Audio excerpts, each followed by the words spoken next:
a beginning farmer and rancher coordinator. And so what we're going to do is we're going to kind of break it up a little bit different. I'm going to ask you guys first, who is actually wanting to possibly look into a loan? I'm going to tell you guys what we need to do to prepare you guys. So when you have that application, you know what you need to put in there, because I used to be a farm loan officer for many years. I covered all of northern New Mexico, and I came all the way down to Estancia, and my ranch is in Tejique, New Mexico. I raise commercial cattle. But I used to tell the folks, guys, I'm going to mail you an application and don't throw it away, because it's a typical government form, guys. It looks like I just mailed you the Bible. Okay, and it's got 9 million boxes you got to fill in, or you think you do. And so I used to just tell them, guys, fill out what you can. And it's usually just the first page because it's just your personal information. And then I said, call me, make a pot of coffee. Tortillas and butter would be nice, you know. And I would drive all the way up to Tierra Maria, or I'd drive all the way up to Chama, you know, and I'd get there early in the morning. We'd sit down together and fill this out, because I had 2 years worth of training on how to become a farm loan officer, right? So I would see these forms and I'm saying, they're not practical for the average farmer or rancher to fill out an accurate form without it going back and forth. We need this information, you know. So I would sit down at the coffee table and we would fill it out together. So when I took that application and their documents, I knew they had a complete packet. Now, I didn't know at that time whether they were going to be approved, whether there was going to be problems with it, but I had a complete packet that I can analyze it, work it, and determine it at that time, okay? If you're going to be getting a loan, I would suggest that, thank you, sir.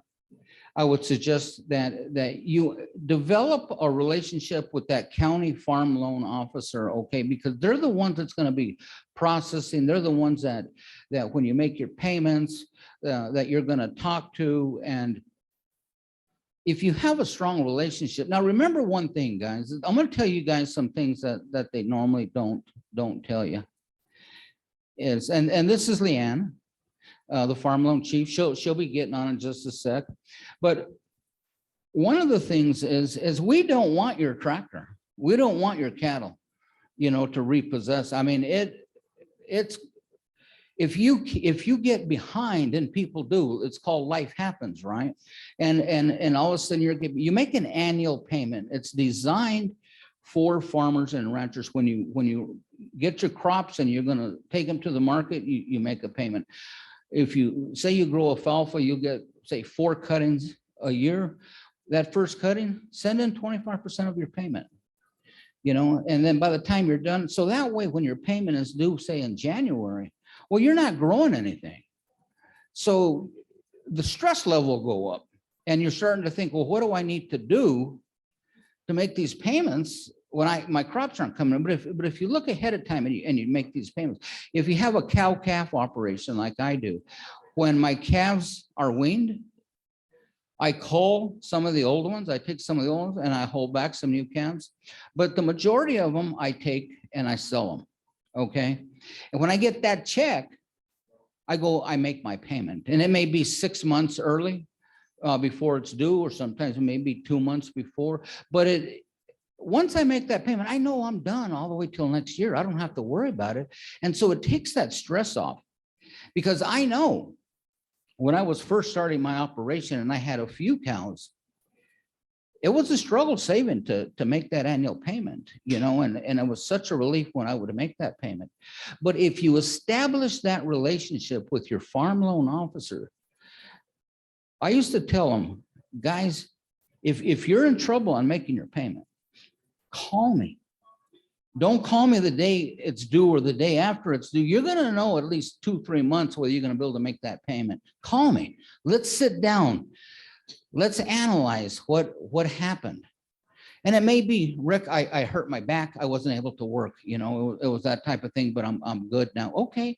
There's all kinds of different ways of restructuring or, you know, if it, I just need, guys, I need another 3 months. Okay, well, pay me what you can right now. And then, you know what, once a month, call me. If you're up north, I'll drive up there. And when I'm up there working on somebody else's, I'll stop by and get me a check then. Give me a check then. We'll work with you. We don't want to take your equipment. We don't want to take your land. You know, we will work as diligently and as hard as we can. And guys, you're very, very fortunate. You're very fortunate because being that I work, cover the whole US, there's things that go on that not everybody is proud of or whatnot, you know. But here in New Mexico, this is the fairest person you're going to find. She is the most fair, hardworking, honest person you're going to find. And if there's a struggle, if there's a problem, go to your farm loan officer. Have that relationship, talk to them. Because I'll tell you guys, many times I would see somebody say would have a goat operation and they were selling goats, but they never can make that payment. And I used to tell them, well, guys, let's really analyze it. Let's look into your income and expense statement. Well, they fell in love with their goats, so they were buying $20 a bale hay, and a goat will eat weeds, you know. And I'm like, your feed bill is just wiping you out. I know, but I really want to give them good hay. And I'm like, guys, we're not in the business for enjoyment. The farm loan organization and the process and whatnot is to help producers produce and earn an income for it and to feed America. We use taxpayers' dollars, so we're careful with those taxpayers' dollars. So a hobby farm, things like that, they're coming out with new ideas and new approaches, but we expect you to go in and make a profit, to pay the loan and to help add income to yourself so that you're financially secure. That's one of the biggest things that separates us from some of the other organizations or some of the other programs that are out there. If you're going to come to and get a farm loan, you got to look at it on how that income is going to be able to pay your annual loan payment. So if you have a $10,000 annual payment and you're only projected to bring in $3,500 a year, you need to work with that loan officer and see if your private income is going to be able to cover that as well, you know. And she's going to talk, she's going to be the expert. But I want you guys, I'm going to talk to you just briefly, and then I'll turn it over to Leanne. But I'm going to talk to you guys about what do I need to do before I take that application and give it to that loan officer, okay? What's in your head and what's in your thoughts? One of the things, I get to speak all across the country, and I talk to groups. I talk to a lot of young farmers and stuff. One of the things is people have a perception that if they read about it on the internet, I too can become a farmer or rancher. And it's like any job. It has a certain skill set. And if you want to be a plumber for TLC out here in Albuquerque, well, you know, you got to go to apprentice school. Yes, you can be an urban farmer. But remember now, you still have that $1,000 worth of sales. Okay, you can't just have the cabbage patch and grow a few carrots for your family and your next door neighbor. You know, but yeah, you can be an urban farmer. And what we do though is we base that loan on your income and expense statement to make sure that it can be paid. Yes, sir, please. What's that? Hydroponic? Yes. Yes. As long as you can show experience. You know, I worked for a hydroponic farm in Alamogordo for 2 years or whatnot, and you have that experience. Yes. We had a lot of people that wanted to do aquaponics, but nobody had experience in doing that. So it was difficult to make that loan for them because they had no track record of that income that, you know, it's easy to sit there and say, my calves, because they're calves, my calves are golden. And I know I'm gonna get $2,000 a calf. Well, we can't look at it as that.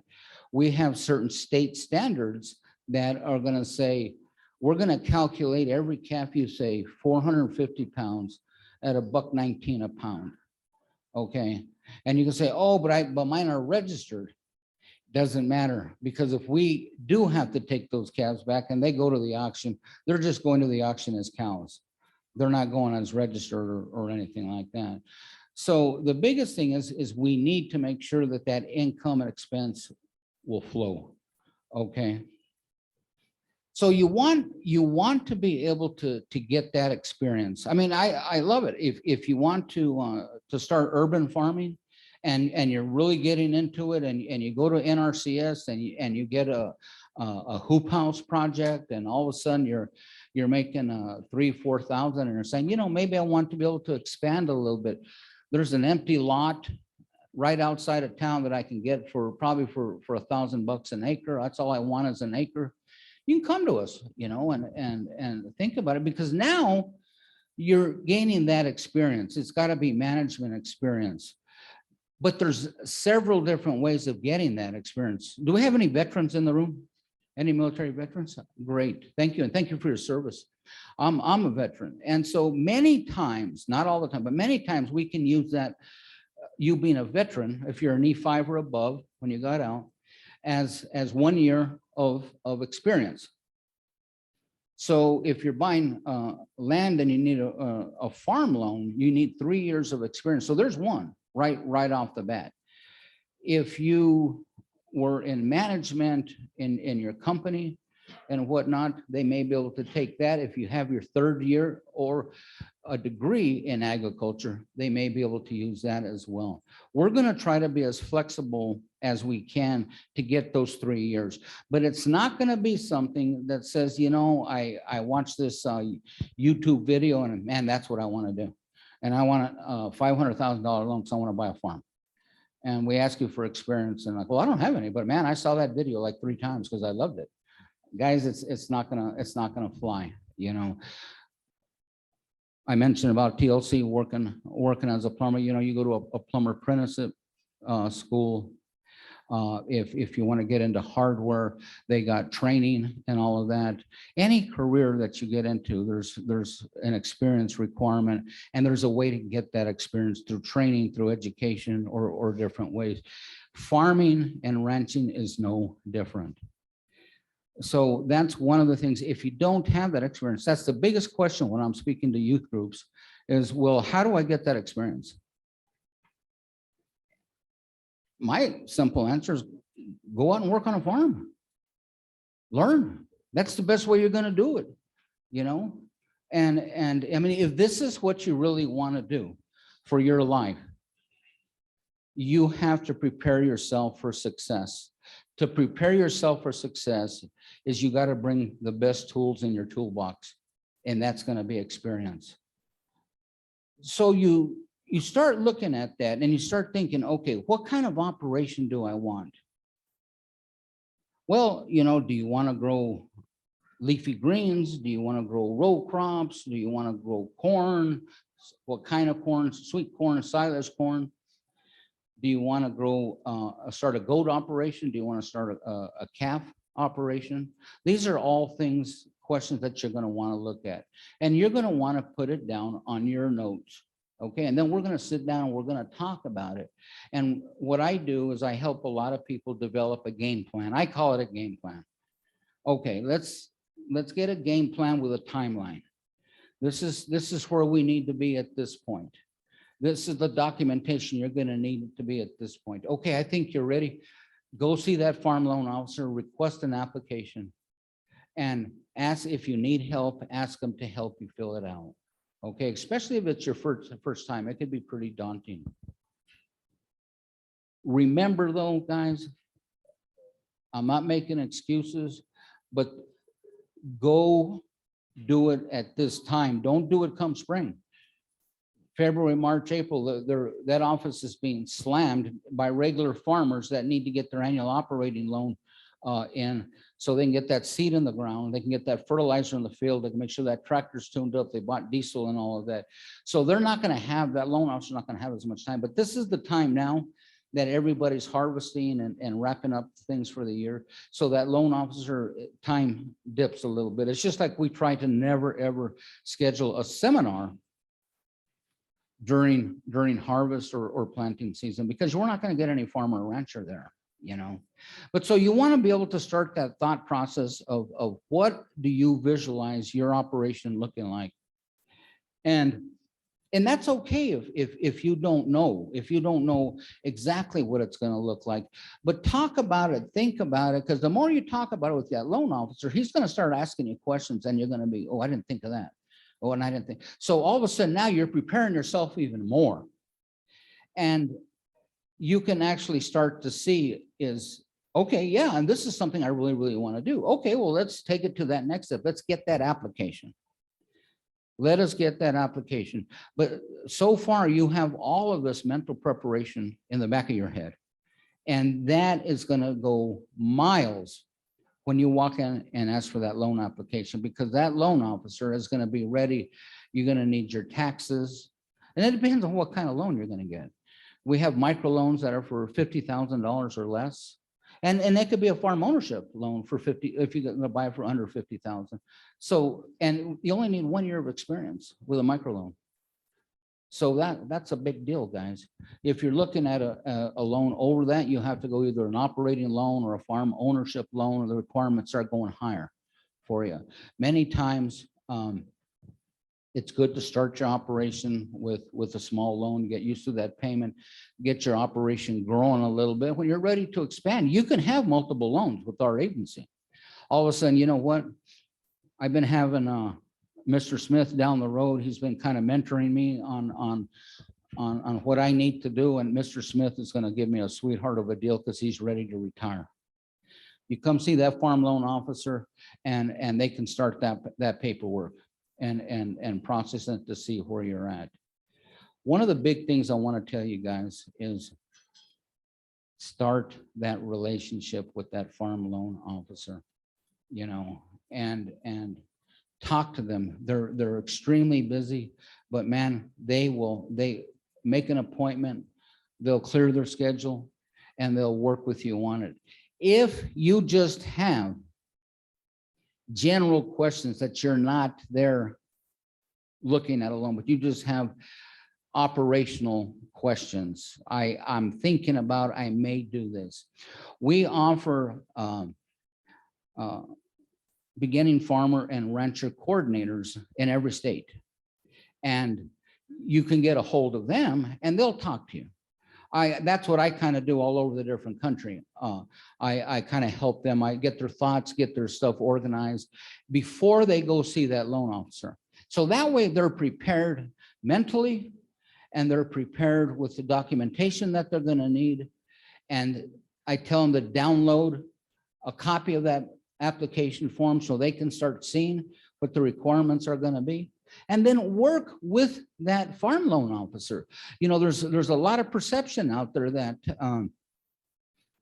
they don't want to work with me or this or that. And guys, I'm going to tell you, New Mexico is a special state. You got people that care here in New Mexico.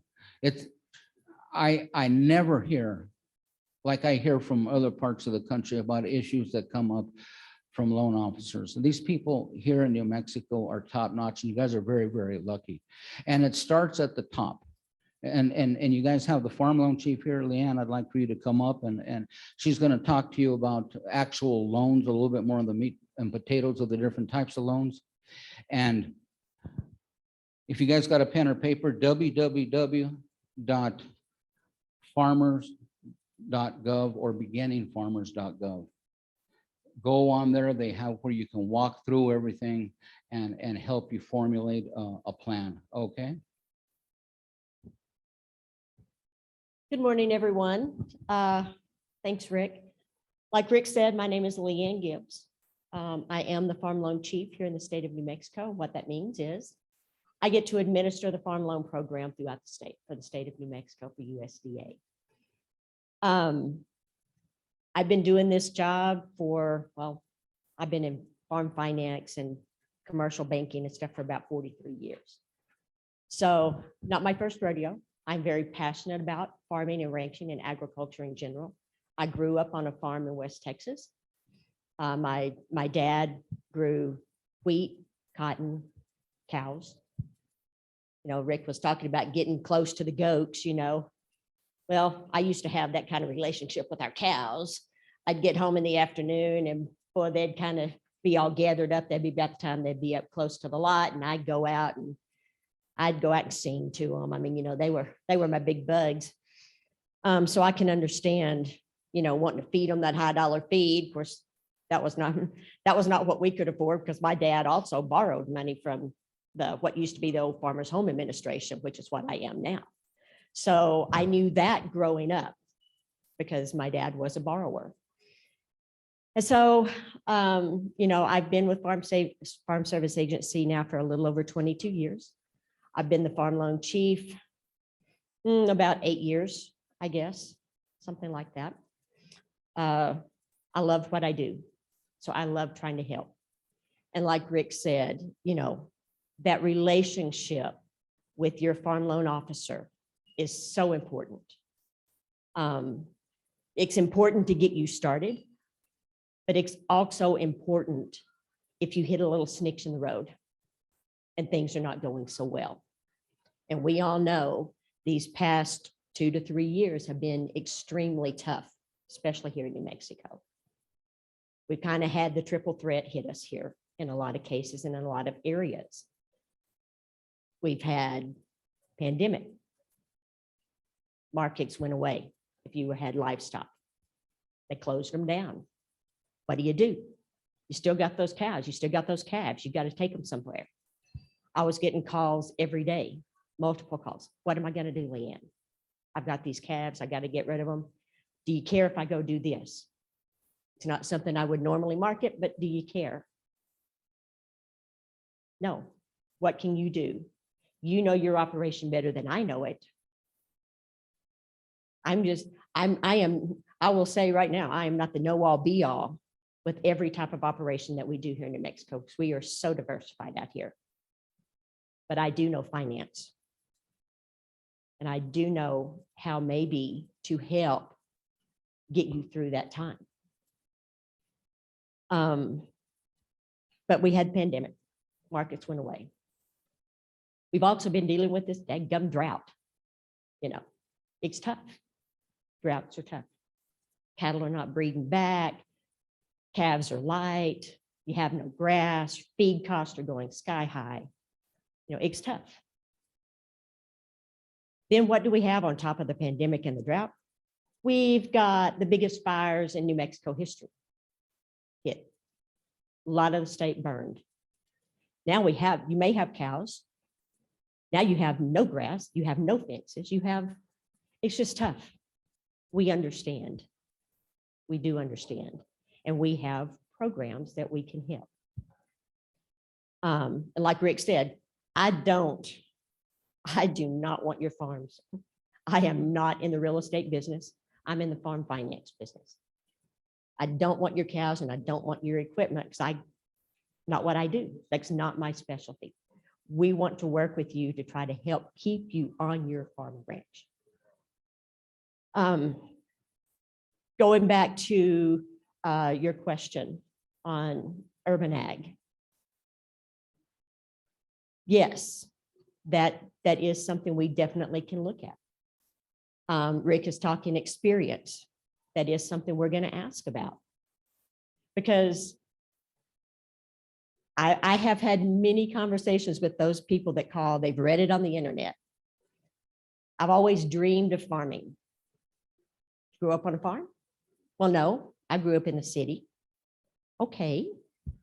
Not to say that someone from the city can't dream of owning a farm. I've lived on a farm. It's a great life. They don't realize a lot of times it's 24/7, 365.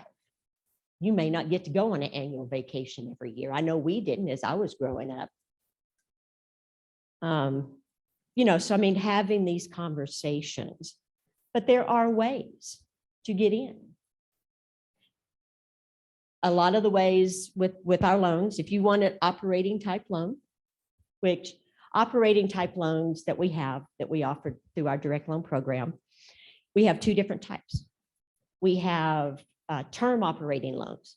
Those would be loans that you would use to buy your livestock, your equipment,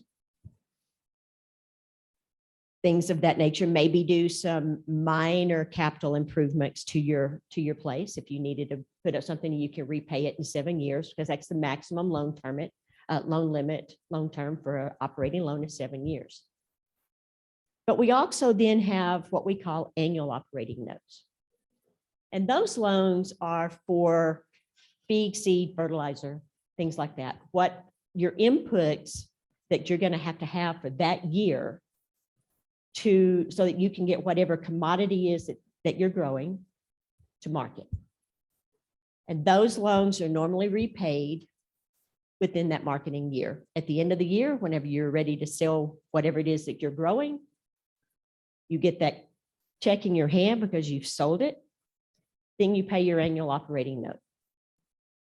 I try to tell my loan officers, look, the best time to schedule that annual payment is when that guy has money.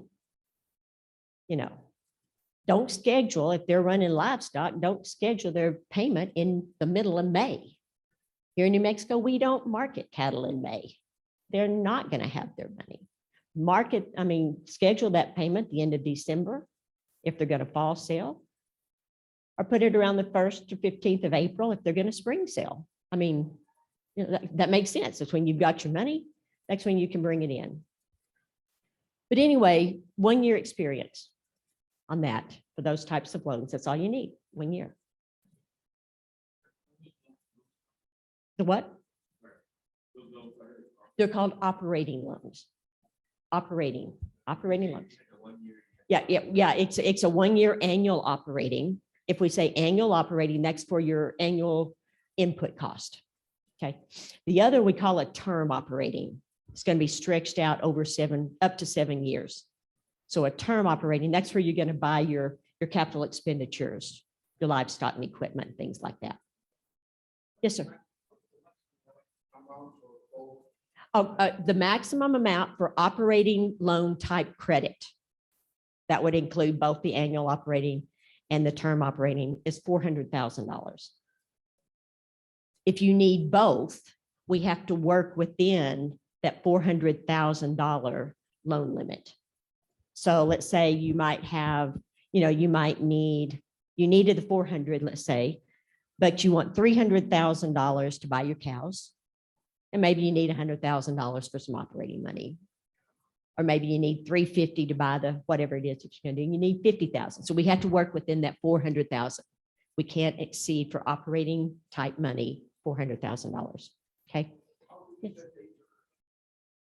Interest rate is automatically set with Farm Service Agency. Our interest rates come out on the 1st of the month. All of our loans, they are really actually tied to, in a roundabout way, to the Treasury bonds. There's a lot of different factors that go into how we come up with our interest rate. They're not as high as a commercial banking rate. They're not going to be, because normally our clientele, it used to be that we were known as the lender of last resort. Don't like that connotation. That makes us sound bad. And we're not bad. We want to help you. So we came up with the term lender of first opportunity. We're there to help you get started, get you set up, get you along the way, get some equity built, so that you would then be able to, what we call, graduate out to commercial credit. In our eyes, that's a good thing. If you've outgrown our programs, that means you're successful. Yes, sir. You mentioned these devastating fires. Yes, sir. What if you small ranchers Yes. be built from the ground. How is your agency?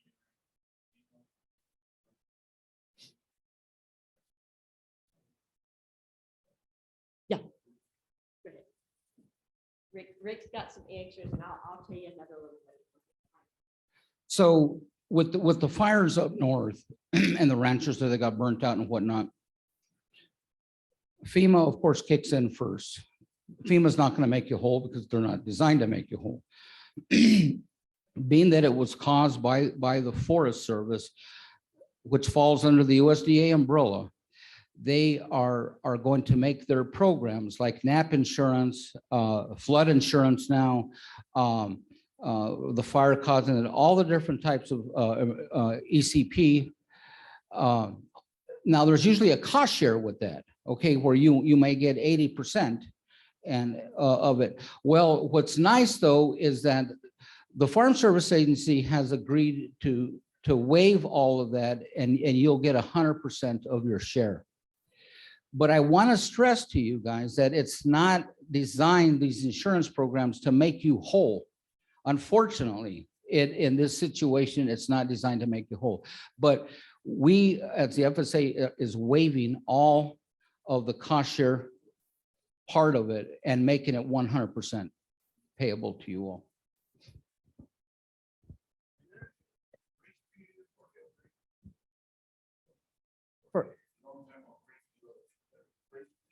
What do you mean by grace period? And no, unfortunately, interest starts on the loan the day that you get the money. The day you have beneficial use of the money from the loan proceeds, you're going to start paying interest. It is a fixed interest rate. Do what? Oh, for the payments. Oh, yeah. Normally, we're not going to make you start paying that. I mean, we'll go out to the next year will be your first payment. Let's say you came in today and you borrowed money and we said, yep, we'll give you that loan. We'll approve it. You sign all your loan closing documents, you get the money. Your first payment's not going to be until next year sometime. Yes, yes, it won't be until next year. Hopefully, whenever you're going to be marketing your whatever it is that you're growing, you know, we can go out 18 months to get to our first payment. So if you happen to come in the summertime and you're looking at doing a livestock operation, we know you're not going to get your money till the end of the year.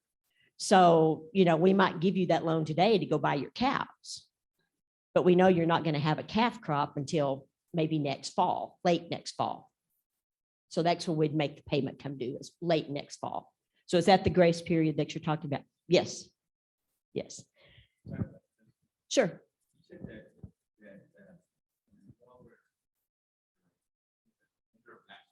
Yes.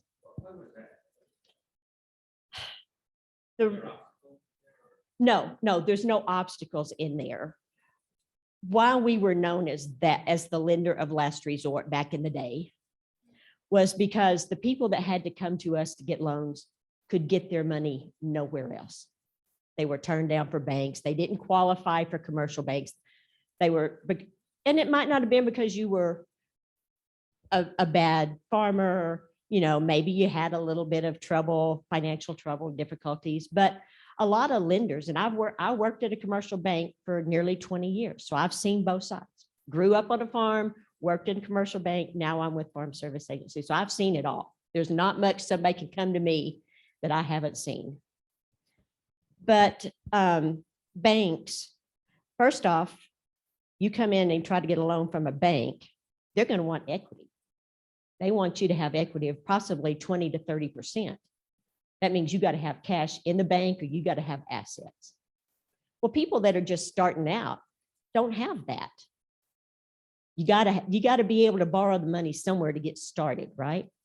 And a lot of times those commercial banks, you don't fit into their lending parameters.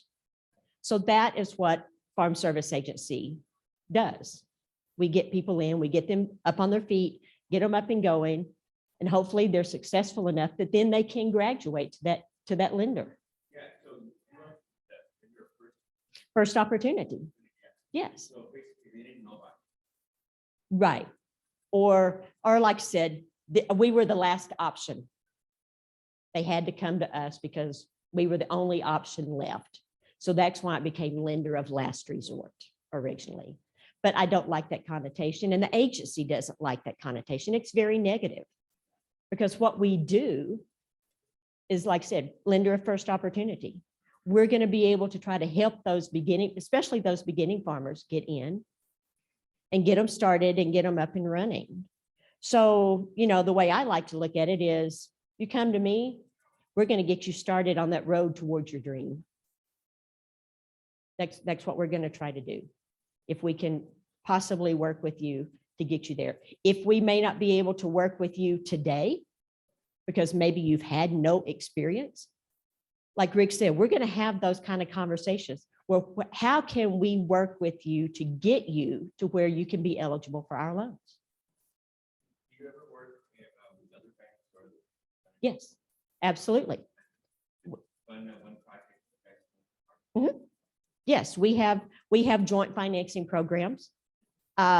We work with other lenders through what we call our guaranteed loan program.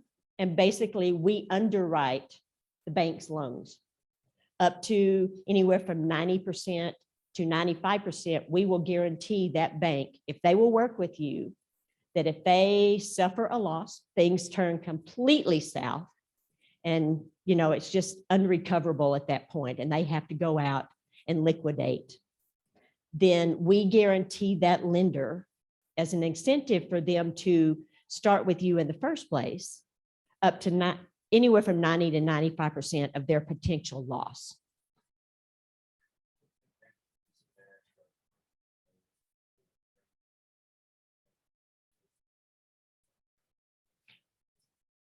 If you, that was a good question. We have eligibility requirements in order to get into our direct loan program.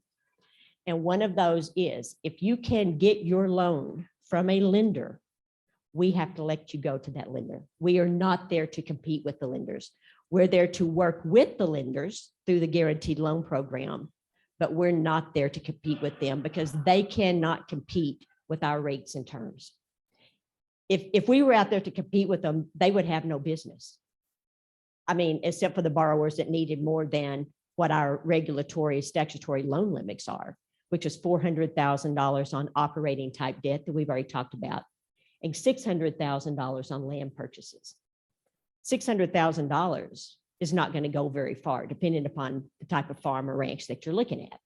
So we have to have other finance opportunities, and that's where they will do our guaranteed loan with the lender for a portion of it. And then FSA comes in with ours, so that you get the advantage of a blended rate, basically, because you get our loan at our rate, which is normally going to be lower, or is going to be lower than most of their rates. And then you'll have to pay their market rate, because we cannot dictate what the lender charges you. That's not what we do. We work with them. So basically, if you get a loan from the lender at the higher rate, you get a loan from us at the lower rate, the blended amount that you're paying on your total debt is going to be somewhere in the middle, depending upon how much you had to borrow. But that, if a lender will make you the loan, then we have to let them make you the loan. Okay. It's just a guarantee.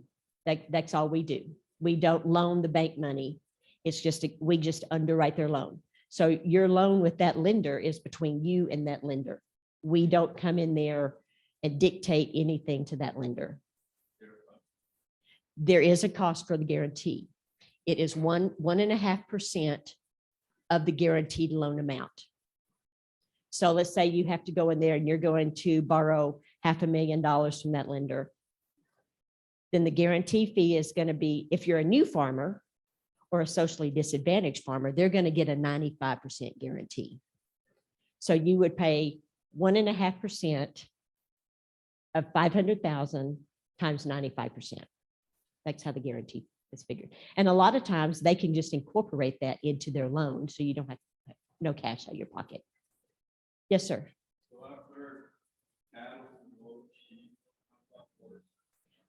We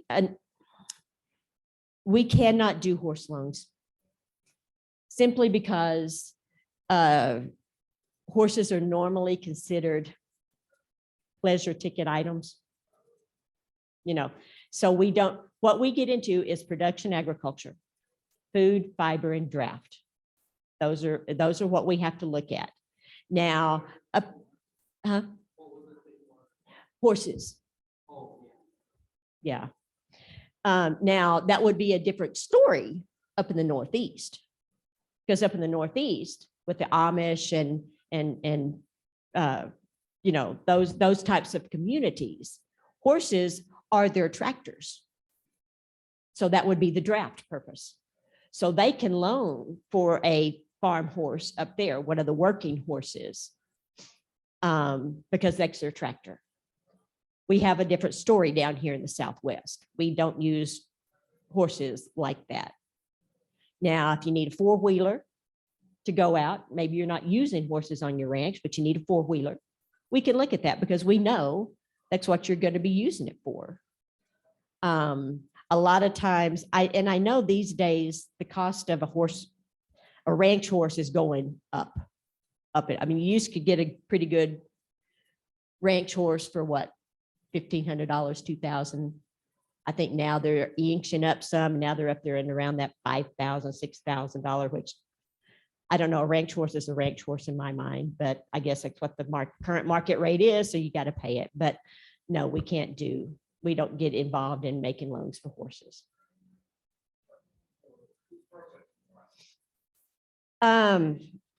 Food processing plant. That is maybe. Our decision would be, it depends. If that food processing plant is going to be used by you on your own operation, so you're doing the value added to your operation by you're going to be processing whatever it is that you're producing, onions, green chili, whatever, and you're going to be doing your own processing, then we can look at it.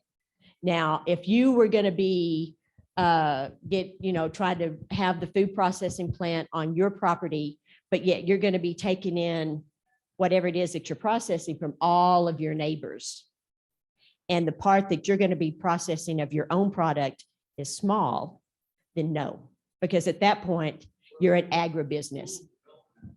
Yes.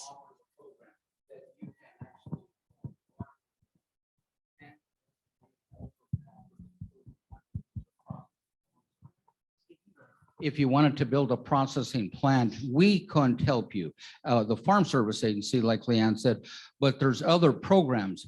So that's a key. Don't get discouraged if something doesn't fit your niche, because we may be able to say, hey, rural development, they offer a grant, a value-added producer grant, and it'll help pay for your internet. It'll help pay for your web design. It'll help pay for your logo and whatnot. And then also, if there's limitations with the rural development, then the SBA, the Small Business Administration, can come in and assist you as well. Yes, sir. Yeah. Mhm. No, I don't do SBA loans. Actually, the loans that SBA does are usually done by a lender, and SBA guarantees those loans because that's their silo of funding, is through there. Yeah. Yes, sir. Is there a central clearinghouse for the find out what's available that are not it? You're talking about worker harvesting homes, or are you talking about a home for your personal home? He's just talking about a general area, a clearinghouse of information, I understand. which would be farmers.gov. Farmers.gov should have, that is what we're trying to make for USDA, farmers.gov, and information on all of the different agencies. They're putting their information out there. Now, it is a work in progress to try to get everything converted over, because each agency has always had our own website. So I think USDA has like, what, 12 Something like 12, that. 12, At 13, least. at least 12 or 13 agencies under the USDA umbrella. Well, there's 17 agencies total, Yep. 17 agencies under the USDA umbrella. The big three that you hear about, of course, is rural development, NRCS, and of course, FSA. But there's actually 17 different agencies, and what we're trying to do is that's why we developed this beginning farmer and rancher coordinator. Is that person's job is when you question what you want to do is to help you untangle that web. In other words, say, hey, you know what? Yeah, I think rural development might be a better fit for what you're looking for. Instead of you having to spin your wheels for months trying to untangle that web yourself. So. Yeah. And guys, I'm gonna let you know a little secret, okay? Your state coordinator, she hates when I do this, but your state coordinator is right here. So if you have loan questions or if you have just, and we have such a great working relationship that if it's a question that she'll, hey, Rick, I got one for you, you know, and then that's all I do, guys, is I help people connect to the USDA spot to talk, or I also will connect you with a nonprofit, or I'll connect you with extension service, whatever that's what I do. She's the lone guru, you know, so. But we do, yes, to answer your question, there are multiple resources for you. Farmers.gov, myself, Rick, like I said, we know that it's a huge jigsaw puzzle, and we realize that. And you can spend hours trying to search for something, or you can spend 30 minutes on a phone call or even 15 minutes on a phone call, and we'll try to get you connected and give you the contact number that you need to contact. So that is what we do, a service that we provide. Yes, sir. So do you have resources for farm workers? We, Farm Service Agency does not. Now, I do believe rural development, What's the question? farm workers housing. Yes, there's a rural specific development does, program yes. and funding source through rural development that you can borrow from. Now rural development, they do loan guaranteeing pretty much as well. They'll get you in contact. But one of the good things is that they'll pre-qualify you. For FSA, we don't pre-qualify you for a loan. You got to put the application in, and if you know, but rural development offers specifically a program for farm workers housing. Yes. So that would be for, you know, like you as a farmer own that. Well, okay, so yeah, you get your seasonal farmers in, say chili, because chili is a manually picked fruit still today. And if you wanted to put housing for say up to 30, you know, 2 people per, or a bunk house or something like that, yes, they will fund that for you. Uh-huh. Yes, sir. Farm purchase loan. Understanding when you go through the process of loan officer, then you have to go find a piece of land you want. Yes.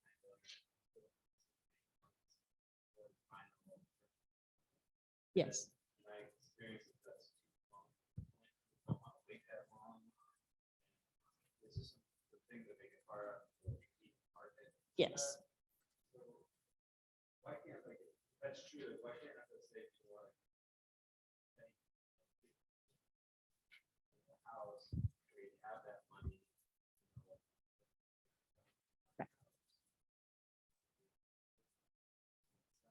I understand the frustration.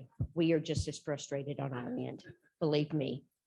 And the reason we don't do pre-approvals, first off, I'll hit that one first off, is because each operation is different. Each piece of land for your type of operation is different. It's not like going into a town and you need to buy a home. Homes are homes, right? In most cases. Is it going to be located over here? Is it going to be located on this street? But a house is a house. Farm is not a farm. Farms can be different. Because let's say, so that's why houses can do pre-approvals, because a house is a house. And so they can tell you, okay, you come in, we're going to pre-qualify you and tell you that you can go buy a house for $300,000 or less. Pretty simple. So then you go look for a house. If I tried to say you can qualify for a farm that's $500,000, same thing, $500,000. There may not be a farm available for $500,000, and especially a farm that might have everything that you need. Because now I've made a pre-qualification based upon you finding a farm with a certain amount of water available. What if you can't find one? But you find this other place, but maybe it doesn't have water available. Oops, now we've got a pre-approval based upon a plan that was irrigated crop production. Now we're not going to have irrigation available. So that's why ours are more tailored to, and have to be tailored to, whatever piece of property it is that you're looking for. It's because they're all going to be different. It's not something that's, Hey, Leanne, yeah, go ahead. let me really muddy the waters for you, okay? We can finance a farm that may have a house on it, okay? But we cannot finance a house that has land. And so we'll send you to rural development, and if your income is low enough, you may be able to buy that place, but you can't have a commercial operation on that land. Okay, now these are rules by Congress. They're not our rules, believe me. But so the big thing is, if you buy, or a veteran, if you know a veteran out there, they got the VA loans, $1 down, you know, great system and all, but you cannot use that. And you can buy land now with the VA loan, just let you know, but you cannot use that land for commercial purposes. Okay, so that's something that again, you want to make sure you develop that relationship with your loan officer, because they may say, because they'll come out there and they'll look at it and says, man, you know, you see in the South Valley out here, Pajarito Road and all that, you got these nice little 5-10 acre lots that are going for $1.5 million, you know. Well, that you're buying a house with 5 acres. You're not buying a farm with a house. And so, like I said, we really like to just keep the waters muddy just for your guys' interest. Okay, unfortunately, you know, those folks up in DC, they do a good job of that for us. So, Yeah. But back to the other parts of your question. Why does it take so long? It does take too long. And you have to, this is one thing, and I hate to give an excuse. New Mexico is a big state, right? We have 4 regional farm loan offices in the state. 4. Take I-25 north to south, I-40 east and west. In each of those areas, we have a regional farm loan office in those areas. Within that office, we have maybe 3 farm loan office approval officials, people that can look at your loan. And then they have 1 technical assistant. Our largest service area in New Mexico is the Northwest quarter. It's over 37,000 square miles. We've got a farm loan manager, 2 farm loan officers, and right now they don't even have any technical assistants. They're working on hiring someone. So they're accepting loan applications and processing loan applications from that whole 37,000 square miles. And so they're busy, unfortunately. Now, I do, as a farm loan chief, look at their workload. And if I've got an office that maybe is a little bit lower on loan applications at that time, I'll move some over. I move them around. I work them from the state office sometimes myself if they're too busy. But a lot of times that's the problem, is we just don't have enough staff. We would love to be able to go in there and process those just like a commercial bank. Couple of months, you're done, you got your loan, you're out of there. Unfortunately, that doesn't work with us because we don't physically have the people, the capability to do that in our offices. Plus also, we have to order the appraisal. And with the government, we have to send that out and get bids for appraiser. And once we get that appraisal ordered, we're on the appraiser's timeline at that point. Those guys are busy too. It may be sometimes, I have seen it take up to 90 days just to get an appraisal. So that's 3 months. We maybe can make the loan decision in a couple of months. by the time we get a complete application. But then we get into the appraiser's timeline. And now if they're 90 days away, then we're already 5 months in. Then we have to get title work, because first off, we have to make sure that appraisal comes in at a sufficient amount to cover your loan amount. If it comes in for less, we can only loan up to whatever the appraised value is. So there might have to be some negotiation going on. But then we get into title insurance. We have to order title binders. Those can take, everybody's kind of working. Once we get our approval done, that's not the end of the process. So I hate to say that, and I will agree with you, 6 to 8 months is too long. Unfortunately, sometimes it has to happen. And we will try to work with the seller to let them know, hey, we are processing this loan. It's going to take us a little bit longer. Would you be willing to give them an extension on that contract? And most of the time, the sellers are pretty willing to work with us, especially if they know that, you know, there is a possibility that we're fixing to get that loan approved, but it's going to be a little bit down the road. Yes, we're the government. We love environmental compliance. I'll just be honest. Every loan that we do an environmental review. Most of the time here in New Mexico, they're pretty simple to do. Most of the time, if you buy a property, whatever you're going to be doing on it was probably what has been done on it with the previous owner and the owner before that and the owner before that and the owner before that. So you're not really making any changes. Where we get into some environmental concerns is if you're trying to buy a piece of property that, let's say, has not ever been farmed before. And now you want to go out there and deep break it and you want to start farming it. Then we have to do a little bit deeper dive on environmental, because now you're disturbing dirt that's never been disturbed before. And there may be some cultural concerns there, depending on what might have happened or occurred with that property in the past. You know, so it just depends, but we look at that on every single loan that we do.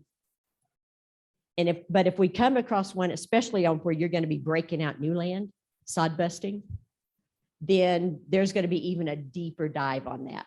And that's going to take a little bit more time, because before you can start digging in that dirt, we have to go out and consult with anybody that might have any kind of tie to that land. Here in New Mexico, we have tribal ties in every county, different tribes. There may be, some counties may have 3 tribes that have some interest. They've said they have some cultural interest in that county and the land. Some may have up to 5 to 6 tribes or more. And so we have to consult with each of those tribes to let them know what it is that we're looking at and do they have any problem with it. And they have 30 days to respond back to us, each of those tribes. So we have to, before you can even go out there and start digging in the dirt. But yes, we do have environmental concerns. And we do look at it. And we got time for one more question, and then we'll wrap it up. Okay. You mentioned that magic word title insurance. Yes. In parts of northern New Mexico, Yes. our state title, of course, that anything 100-acre ranch, one family with 40 owners. How do you handle that? I can answer that. Yeah. Sometimes I'll give you the short, quick answer. And I'm Sometimes glad we this question can't. came up. Sometimes you cannot. Sometimes we cannot get to where we need to be. But we got a brand new program that is being rolled out as we speak. And you can actually get a loan to hire your attorney, to do all the research, and borrow money if you find 5 members that still heirs that have claim to that property. You can, and they agree to say, take 10,000 each. It's a brand new program that's just rolling out, and it's mostly centered around tribal owners. But in New Mexico, my family 1598 comes up from the Espanola Valley and all that. But it's just coming out that this program is going to be able to do it. And the exciting thing about it is that it's actually going to it's going to be a secondary lender is going to run that program. We're not going to have our hands in it at all. You'll have to go to this identified lender. Right now, we just announced last week that we have 3 lenders. Unfortunately, one of them is the Cherokee Nation up north. Another one is another tribal entity is willing to carry on that operation, and they're still negotiating with a third. So I seriously doubt that there'll be somebody in New Mexico, but they will be able to loan to the folks in New Mexico so you can get that clear title, because she can't give you a loan unless she's got a secure title on it. But we have a loan program that's rolling out that's going to be able to help you defray a lot of those costs for an attorney, the research, and then the payoff to any other surviving heirs that may lay claim to that land. So, Yeah. Yeah, another issue that we have in New Mexico, of course, with the land grants is there's no legal description of record. We run into that a lot. You look at it and it's like from the tree up here in this corner over to the big rock that was over here. Well, that may have been done decades ago, century ago, and that tree is no longer there. Everybody just knows that that's where it is. and it's always been the Lopez land. Yeah, You know, it's, yeah. and you know, that was the wars. I can't take a mortgage on the Lopez land. I just got to be honest. I have to have a legal description. So it's difficult. We're out of time, but consider Mhm. that some people up north like the fact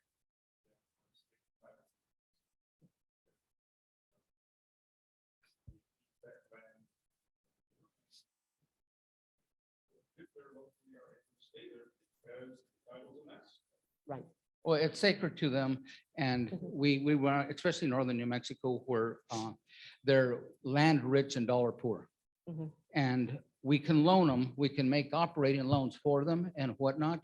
But they got to have enough equity and security in their tractors or other cattle. And because I used to be a loan officer, and I love going up there and doing that, you know. So yes, we can do that. Yeah. You got equity in other stuff.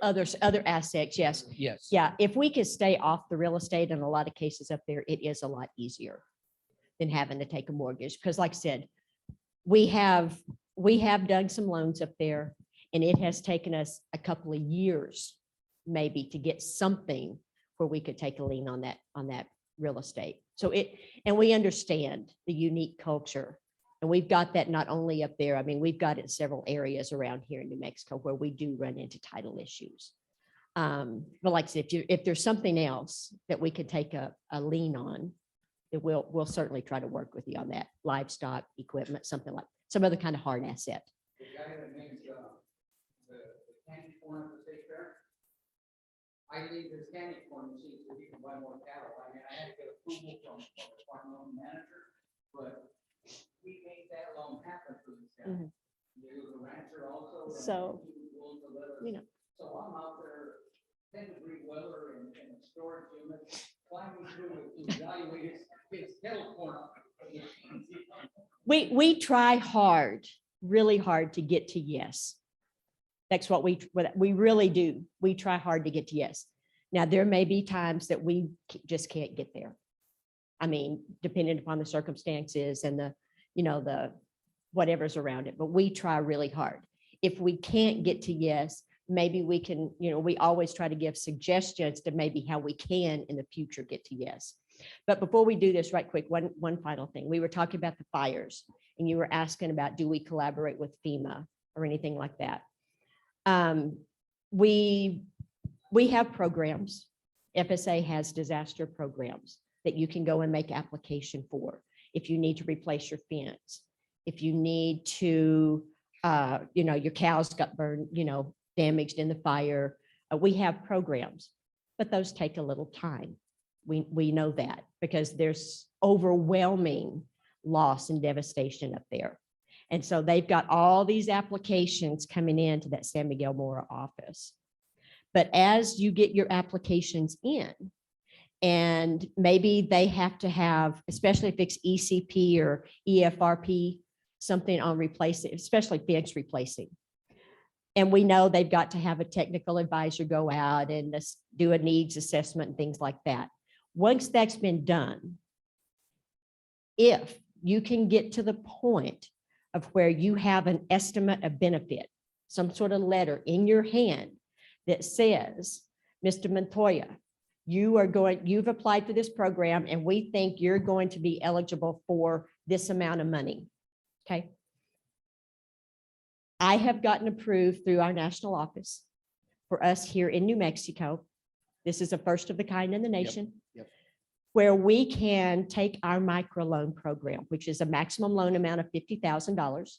It's the simplest program that we have to apply for. We are, like I said, we're limited to the 50,000. But if your estimate of benefit comes in and you bring it to us, because you need money today to start buying, if you're replacing fence, you got to buy T-post, you've got to buy wire. I mean, there's things you've got to have before you can even get started. We can look at a microloan. We'll take 80% of whatever that estimate of benefit, because we don't know for sure that's exactly the amount that you're going to get. It's an estimate. But we'll look at 80% of that, and we'll look at making a microloan to you. So, because I can get money to you a lot faster than they can through the program office. And they will lean that contract Yeah. with you. So when it comes to you, it'll actually get deferred to pay off your loan. So that, and Yeah. I'm really glad you mentioned that, Leanne, because New Mexico is the only state that has this program, that they're offering this program to make it right for the people that were devastated up north. You know, so it's a unique program. I encourage you to use it if you have it.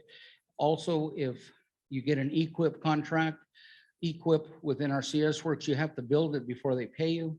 Well, if it's going to be $80,000 project, at least I don't have 80,000 sitting around to build it before. We will actually, with that contract, use that as collateral and make you the loan. So when they pay you, we'll lien it. It'll actually pay off your loan. Yeah. So it's kind of, that's something that you can work within RCS and make sure that you get reimbursed for.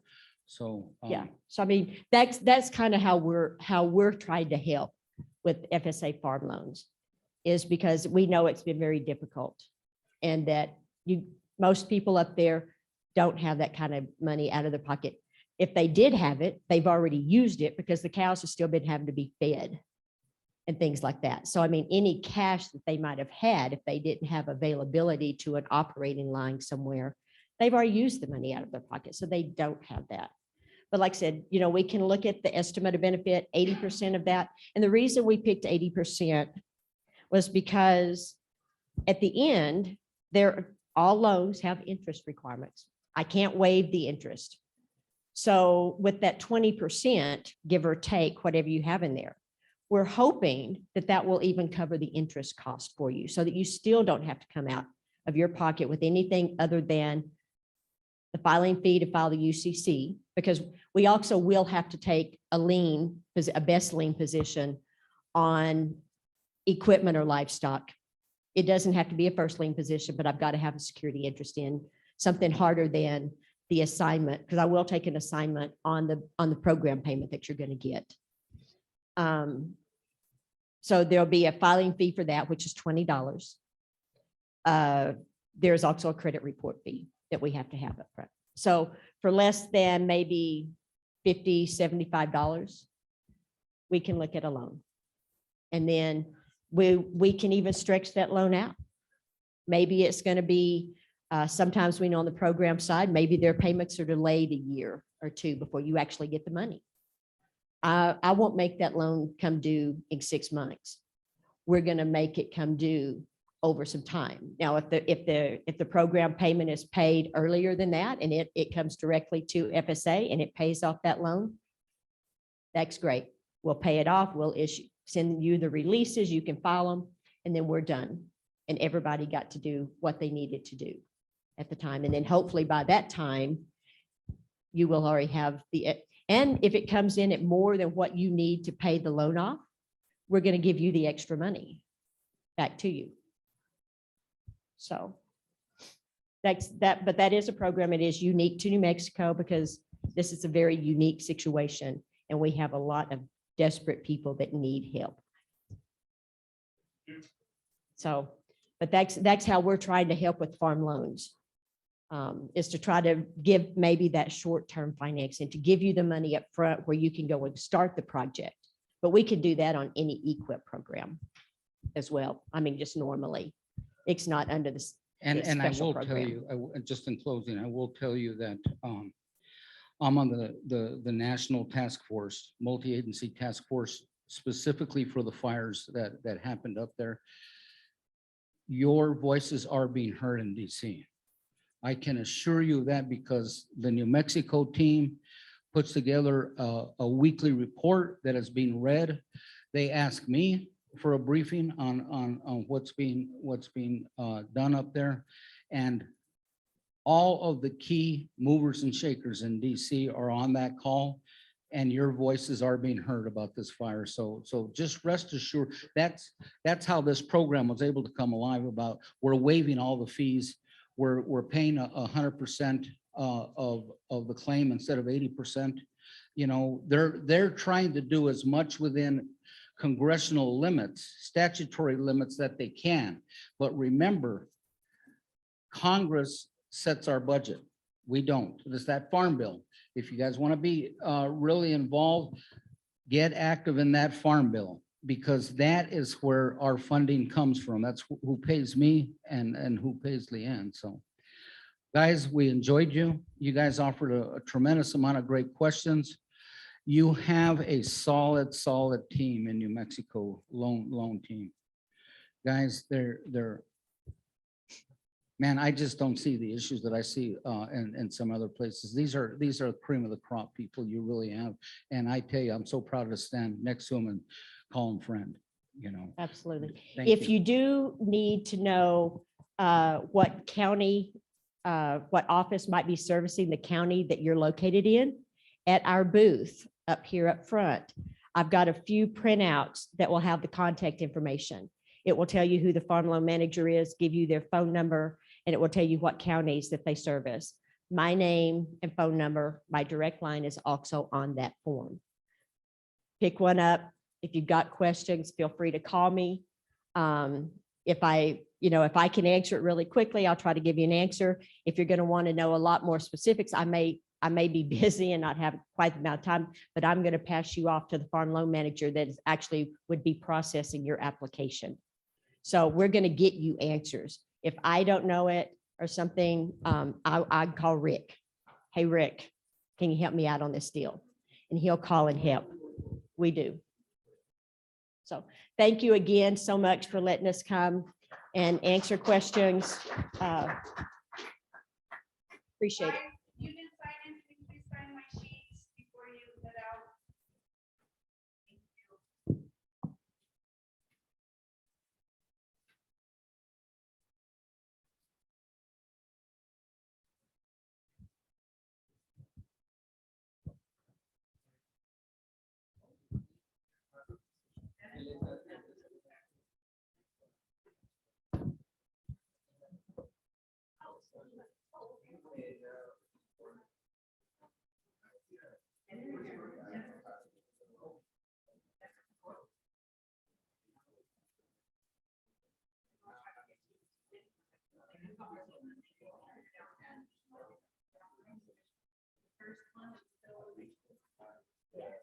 Yeah, because like with the things that we're working on, I don't know, like you get done some Mexico with land trusts or someone being able to swoop in and buy. It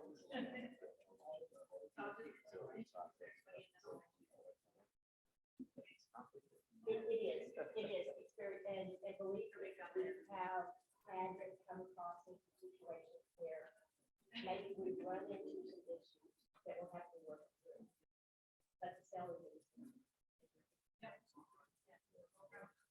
We can't, if we have a limit, we can't sell our borrower, just go get a limit of loan. Because if we have funding available, once that limit makes a loan, we cannot refinance. The only time we can refinance is if we have, we're towards the end of our funding this year, In other words, they're gonna have to wait until Congress gives us our next budget for us to start. So then Then in we that can do, situation, then the bank, can do it, and then we can take it out. But if I have to approval, and we have funds available, but we're waiting for some income. And it's gonna be. We can't send our borrowers to the bank. So at that point, we have had, we worked to create a deal. Daddy may go in and get a loan. Or get placed on. Yeah, Daddy now has to issue a new real estate contract, sale, purchase contract with $100. But control the property, right? Yes. So we have a fund that we've done. When somebody identifies the property, we buy it. Knowing that there's. So we buy it. And we just expand. Right? Yeah, and we've done some of that. Like say, we've got to the approval for it. We have money. And But we have we issued patience. yeah, but we issued an approval letter. Yeah. We call it a 2313 letter. It says, you've been approved for this loan, these terms, this is the amount. So they've got that, but if we're, like, I said, we run into issues after a while. Because of the inconsistency. And it's inherited. Yeah. Yeah, something pops up and you were not either. It's a fake law. You know, like say, we have somebody, if they are people that are too, at least somebody knows that at some point we're gonna be. And that's usually what they depends on. So I have to buy it. We have, And at least that. representatives. The loan can't be made, you might have to shoot. And I only have. We can do that through approval, it's not a pre-qualification. We actually work through the process, get to a point where we have.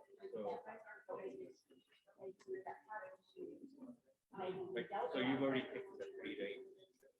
Yeah, well, or maybe, yeah, it may not take us 3 days, usually the 8 months, not for us to approve the loan. Usually by the time we get it, we're already in somebody else's time.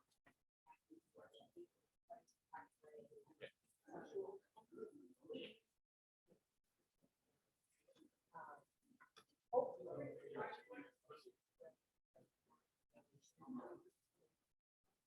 But I the approval process is.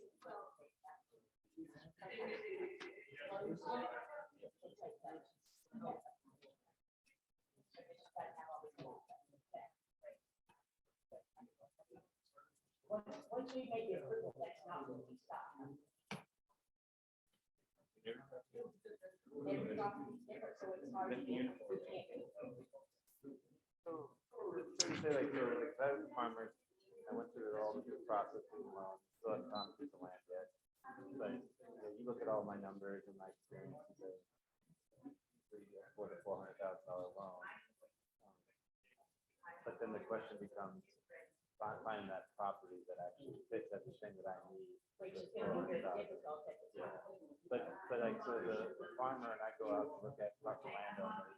Is there any value in me having, I got $400,000 approved as long as your property fits the right thing? I'm just trying to think about like how. There could be, when that's just, as our regulation stands right now. I cannot get you through a letter that says you qualify up to. I'm actually like that $600,000 qualify for up to that now, because here in New Mexico, as I said, $600,000 is not. Especially if you have water associated. We're already getting up there, million one, million five, whatever. My 600,000. Yes, I have involved in financing, she's got that extra. And I- Would it was- I sent you 3 questions that we. So if you guys can go there, We're hoping that I've got my, I've worked all kinds of, but it takes time. As it is, not to say that that couldn't change. That could take an action. Farm buildings. And that this is what Stuart So gave me you've for. been there for a long time, you know, where the boys are, right? Where the. So it's that way, I mean, we have a ability to. Is it a regulation thing? USDA? It's gonna be on Zoom. Most of those types of things are statutory. The statutory. If it's regulatory, like just listed in the CFR, it's regulatory. We can get it changed because. Come from the Now, ministry. the RFI, yeah, that's gonna come from the secretary. That's the things we can change, but we're gonna have to go through the process with you and CFR for public comment. Then we have administrative.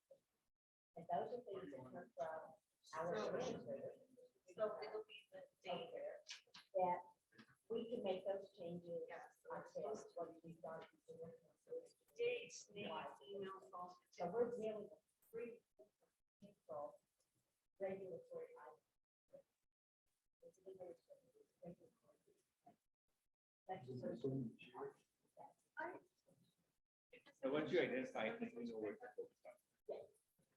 That's it, you know, being the people that. Yes. So is she And, gonna go through the, like I said, there may be, and I think this year, but it's probably going to be far less. I think we are because we're gonna. Everybody did come to FSA and have asked us for some suggestions. You know, as to what we might would like to see. But a lot of times they think that we're just doing. It makes it tough for us. They're not They groups don't- on the front. No, but things going to Congress, if we make a suggestion to our program. Well, are you gonna be in here? You're just setting it up? But if it's easier to do that, Okay, so I have a favor. So we have to do the slideshow from here. Can you pull it up and just tap on it as they're speaking? I qualify. He put it in here already. And I will. Or is this your computer? Yeah, that's my.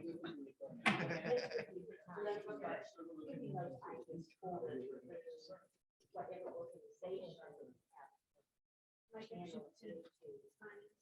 Oh, sure. Thank you. In Minnesota, we have those. Which I think, I mean, yeah, you've got to get those added. Actually.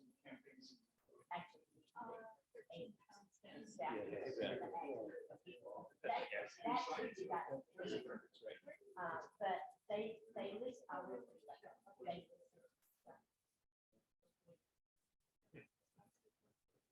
And I'm the one trying to, I've heard you guys. They, I don't, you know. That's where the. You know, it's. Yeah. But it helps us identify which arm, I guess, to lobby or. Yes.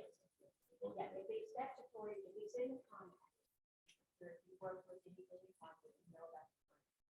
It's covered under the contract. It has to be.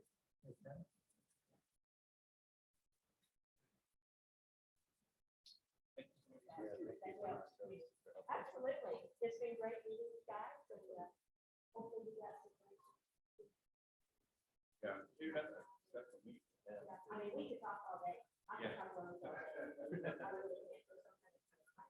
So nice to meet you guys. Thank you. Absolutely. You too.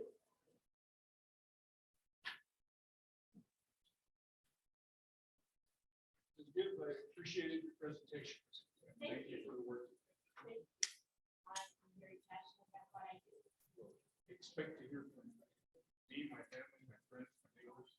Absolutely. And that's what we're here for. That's what we're here for. To try to, you know, work as much as. Well, my dad took a lot of loans from the old FHA. He hasn't been helping for a while. My dad used to borrow money from the FHA. Oh.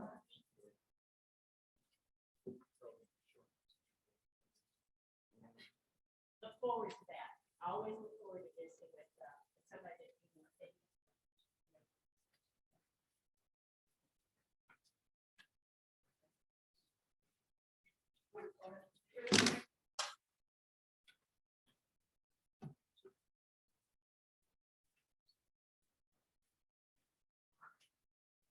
So do you want us speaking from podium? Well, let's see how many people we get. We get a lot of people, yes. Whatever you guys are comfortable with. Yeah, I don't think you really. Because I'm Oh, going to be here.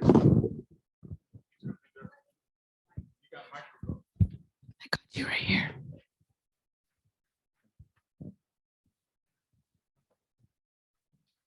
Is this the presentation? No, it's, meeting, it says something meeting. She's going to introduce us. Okay.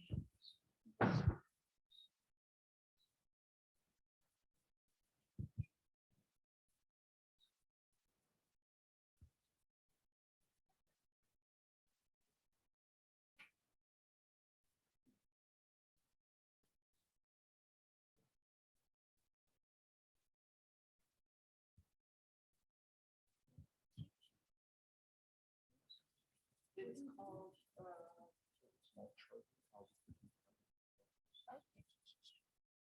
PowerPoint for New Mexico meeting. Or you can what, Walmart? Oh, yeah. Right behind Oh, that it's wall. right behind that. So you're We're by, next to Christine Duncan. right. Heritage. Okay. It's actually our kind of our feeders. Actually, I was in when Elizabeth Bergenstein was there, and I noticed. I was at Youth Leadership on Monday. How many people? About 5 more minutes to come in and then we'll get started. Okay. Now, is there a Zoom Yes. audience? There is right now. Okay. That's what Oh, I sent it out to Stu and he sent it to whoever. Hello, okay. Is she going to speak first? Yes, she will be. Okay.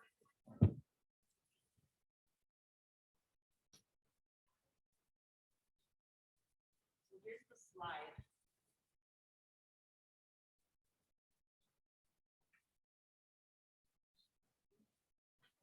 Testing. Check something here. Hi, Alfika, can you hear us?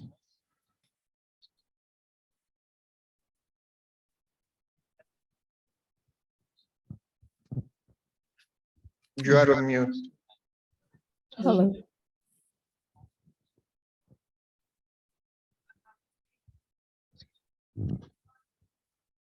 Is it Alfica or Alfeca? Alfeca. Hello, Alfika, can you hear us? Yes, I can hear you. Okay, let me check. Can you speak, please?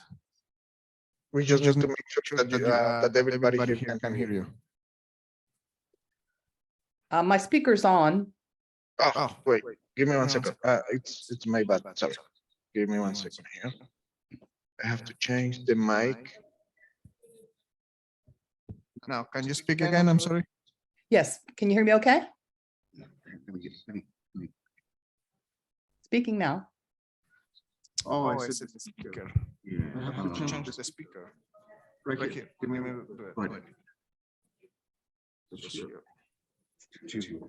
right here. Okay. One more time. I'm sorry. Okay, no problem. Can you hear me now? No, not yet. Let me. Oh, here. Okay. I'm sorry. One more time. Can you hear me now? Yeah.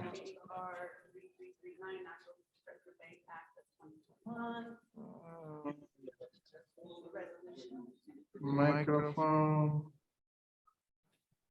The speaker is Realtek.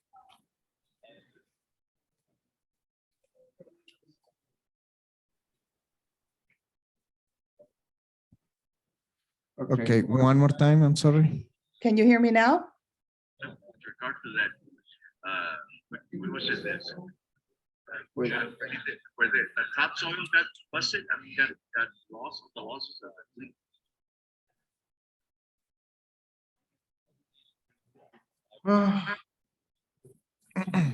I'm sorry, one more time. Can you hear me now? Yeah, I can hear you on my computer, but no everybody can hear you here. Give me 1 second.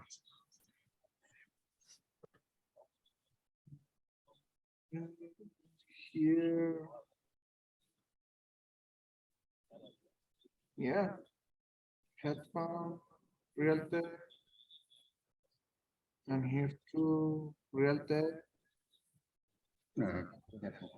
Headphone. One more time. I can hear you just fine. Can you hear me?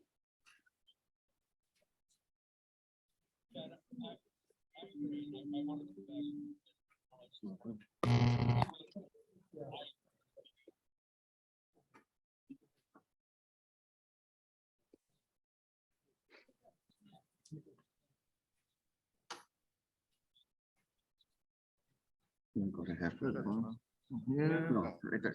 No, no, because that one is this one. You sure? Okay, go. One more time. Yes, I can hear you fine. If you can hear me.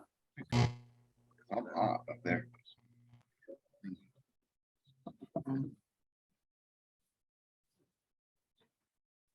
This is your laptop? Yeah, this is my laptop.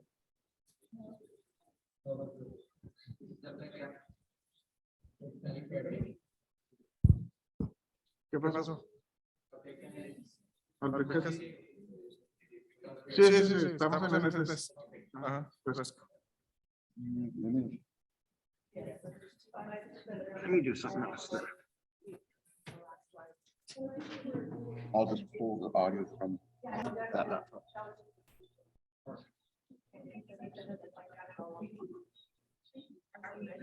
Not yet. Give me 1 second. Yeah. So where is your consent? I don't know.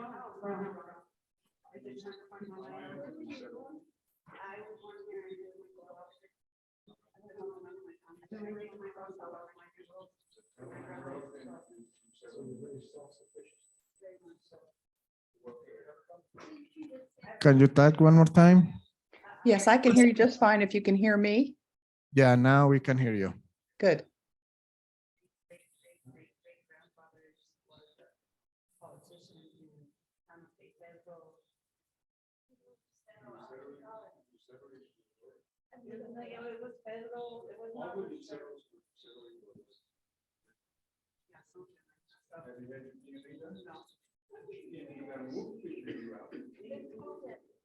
I know you might be, my town, there you are, found you. Probably my fault.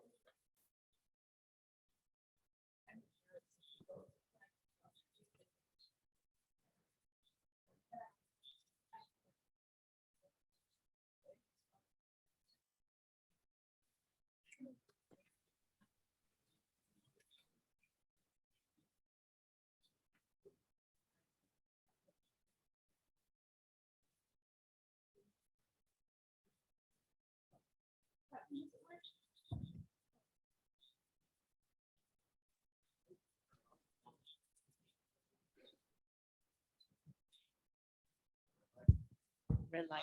Red light means go. I mean, stop. No, you could keep that one. I'm just gonna use this so I can introduce you whenever you're ready. Just let me know.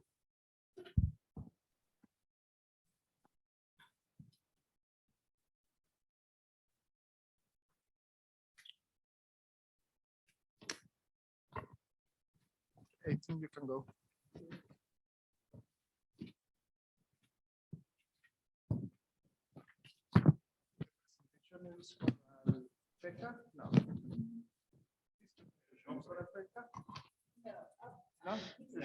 Feka? Yes, I'm here. Okay, hi, good morning. Hello, everybody. Welcome here today. I'm going to go ahead and introduce you to our panelists. First, we have online Afeka Maturity.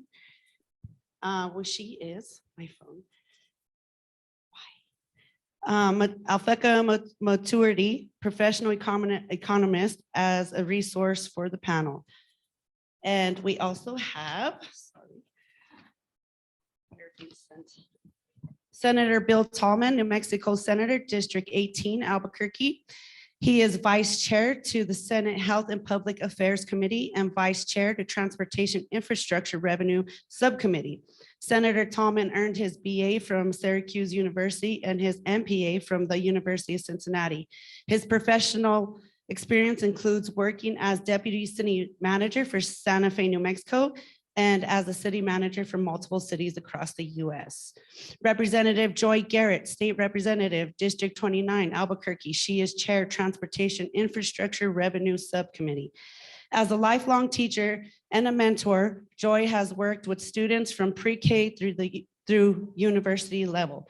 Joy is the granddaughter of homesteaders from the small town of northern New Mexico and is passionate about protecting the unique cultures and traditions of our state. Dennis Montoya, Rio Rancho, immediate past state director of the League of the United Latin American Citizens, LULAC. Mr. Montoya was the delegate to recent national conference of the LULAC in Puerto Rico. He is active in public and civil rights affairs statewide. A retired civil rights attorney, Mr. Montoya is a high school math and science teacher. Welcome, guys. Here you go. I'm going to go ahead and hand off the mic to Mr. Tallman.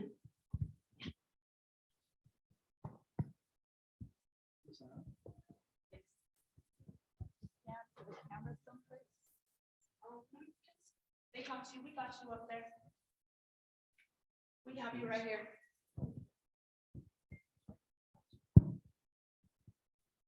Good morning, everyone. Very glad to be here and participate in this this session to talk about a very important project, a very important problem and issue that unfortunately hasn't garnered the attention that it needs. You know, for many years, the United States was the envy of the world as far as infrastructure, but that's no longer true. You know, people go overseas and they come back to the United States and we look like a third world country. We haven't made the major investments that we need to in infrastructure. One reason for that is we can't agree on how to finance it. However, we're going to share with you a proven and successful way to finance capital improvement projects. For far too long, not invest. We haven't invested a sufficient amount of money in infrastructure. I know that for many of you, water is an important issue. You know, and Biden signed the infrastructure bill in November. It was $1.1 trillion. And actually, only half of that was new money.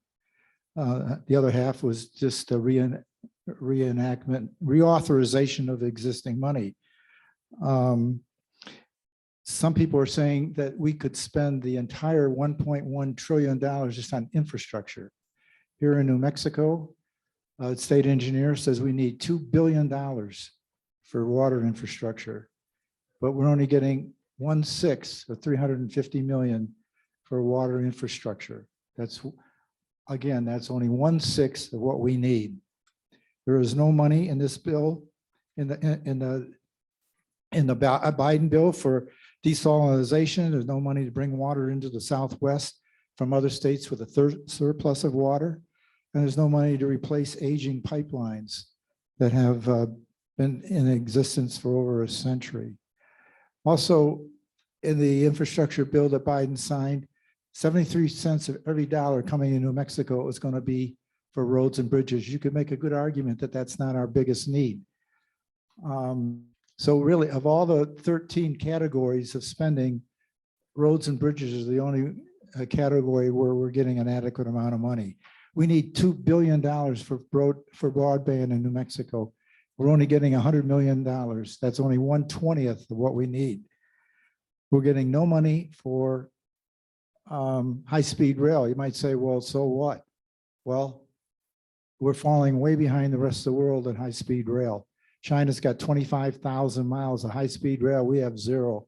Europe has 10 to 15,000 miles of high-speed rail. If we can't move goods and people faster, we're going to continue to fall behind and not be competitive with the rest of the world.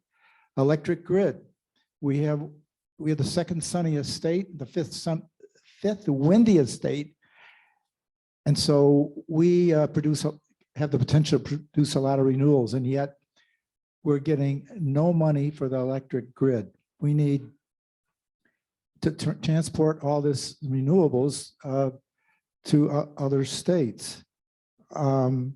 So we are in a position where the experts are telling me that we soon will not be able to transport all this potential energy because we don't have the electric money for the electric grid. So the benefits are many. And the financing of how the finance works will be explained later by our expert who has worked on these issues on a worldwide basis. So yeah, the benefits are many. Just briefly, it will create 25 million jobs and provide Made in America industrial expansion and promote disadvantaged businesses, supercharge the economy as it did during the Depression. Literally, without this type of financing, we literally would not have come out of the Depression. And it complements existing money being used for infrastructure. And also, I know you're all interested in, particularly interested in water. And as I said earlier, we fall far short of the money that we need for water infrastructure. The bank, which will be described later, will invest $400 billion in new systems and bring water into the West. A recent article in the California paper outlined a well-designed water pipeline from the Mississippi River to Lake Powell. As you know, Lake Powell is almost vanished. The water is over the years has been grossly depleted.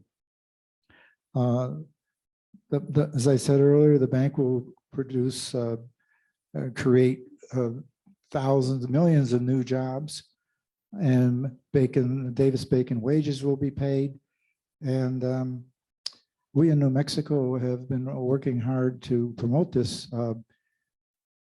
concept along with many other states. 24 state legislatures have introduced or passed resolutions urging Congress to act on HR 339, including also Western state legislatures have joined the effort, as well as I said, New Mexico. So this 3339 will provide funding for much needed water infrastructure, and the bill that President Biden signed in November of last year does begin to provide the amount of money that we need to upgrade our water infrastructure. Just briefly, in New Mexico, we've been one of the most active states in getting and gathering support for this bill. We have 2 of our 3 congresspersons have signed on to the bill, and we are planning another meeting with our state senator, Ben Lujan, and we have conducted, I've been part of a lot of Zoom meetings that have been broadcast countrywide.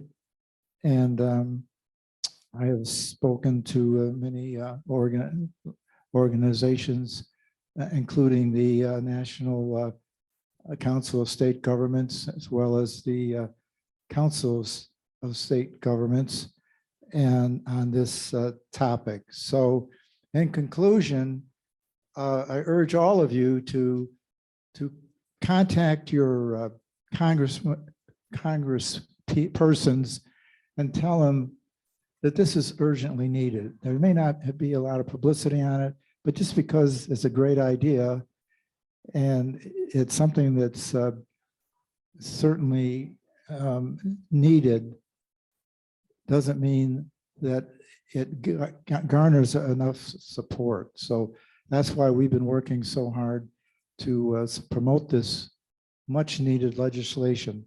You know, if we are going to provide broadband to everyone, especially in the rural areas, we need to pass this legislation.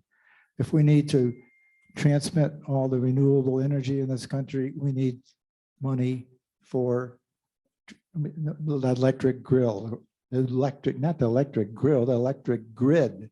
Thank you. If we're going to transport people and goods faster in order for us to remain competitive, we need this legislation.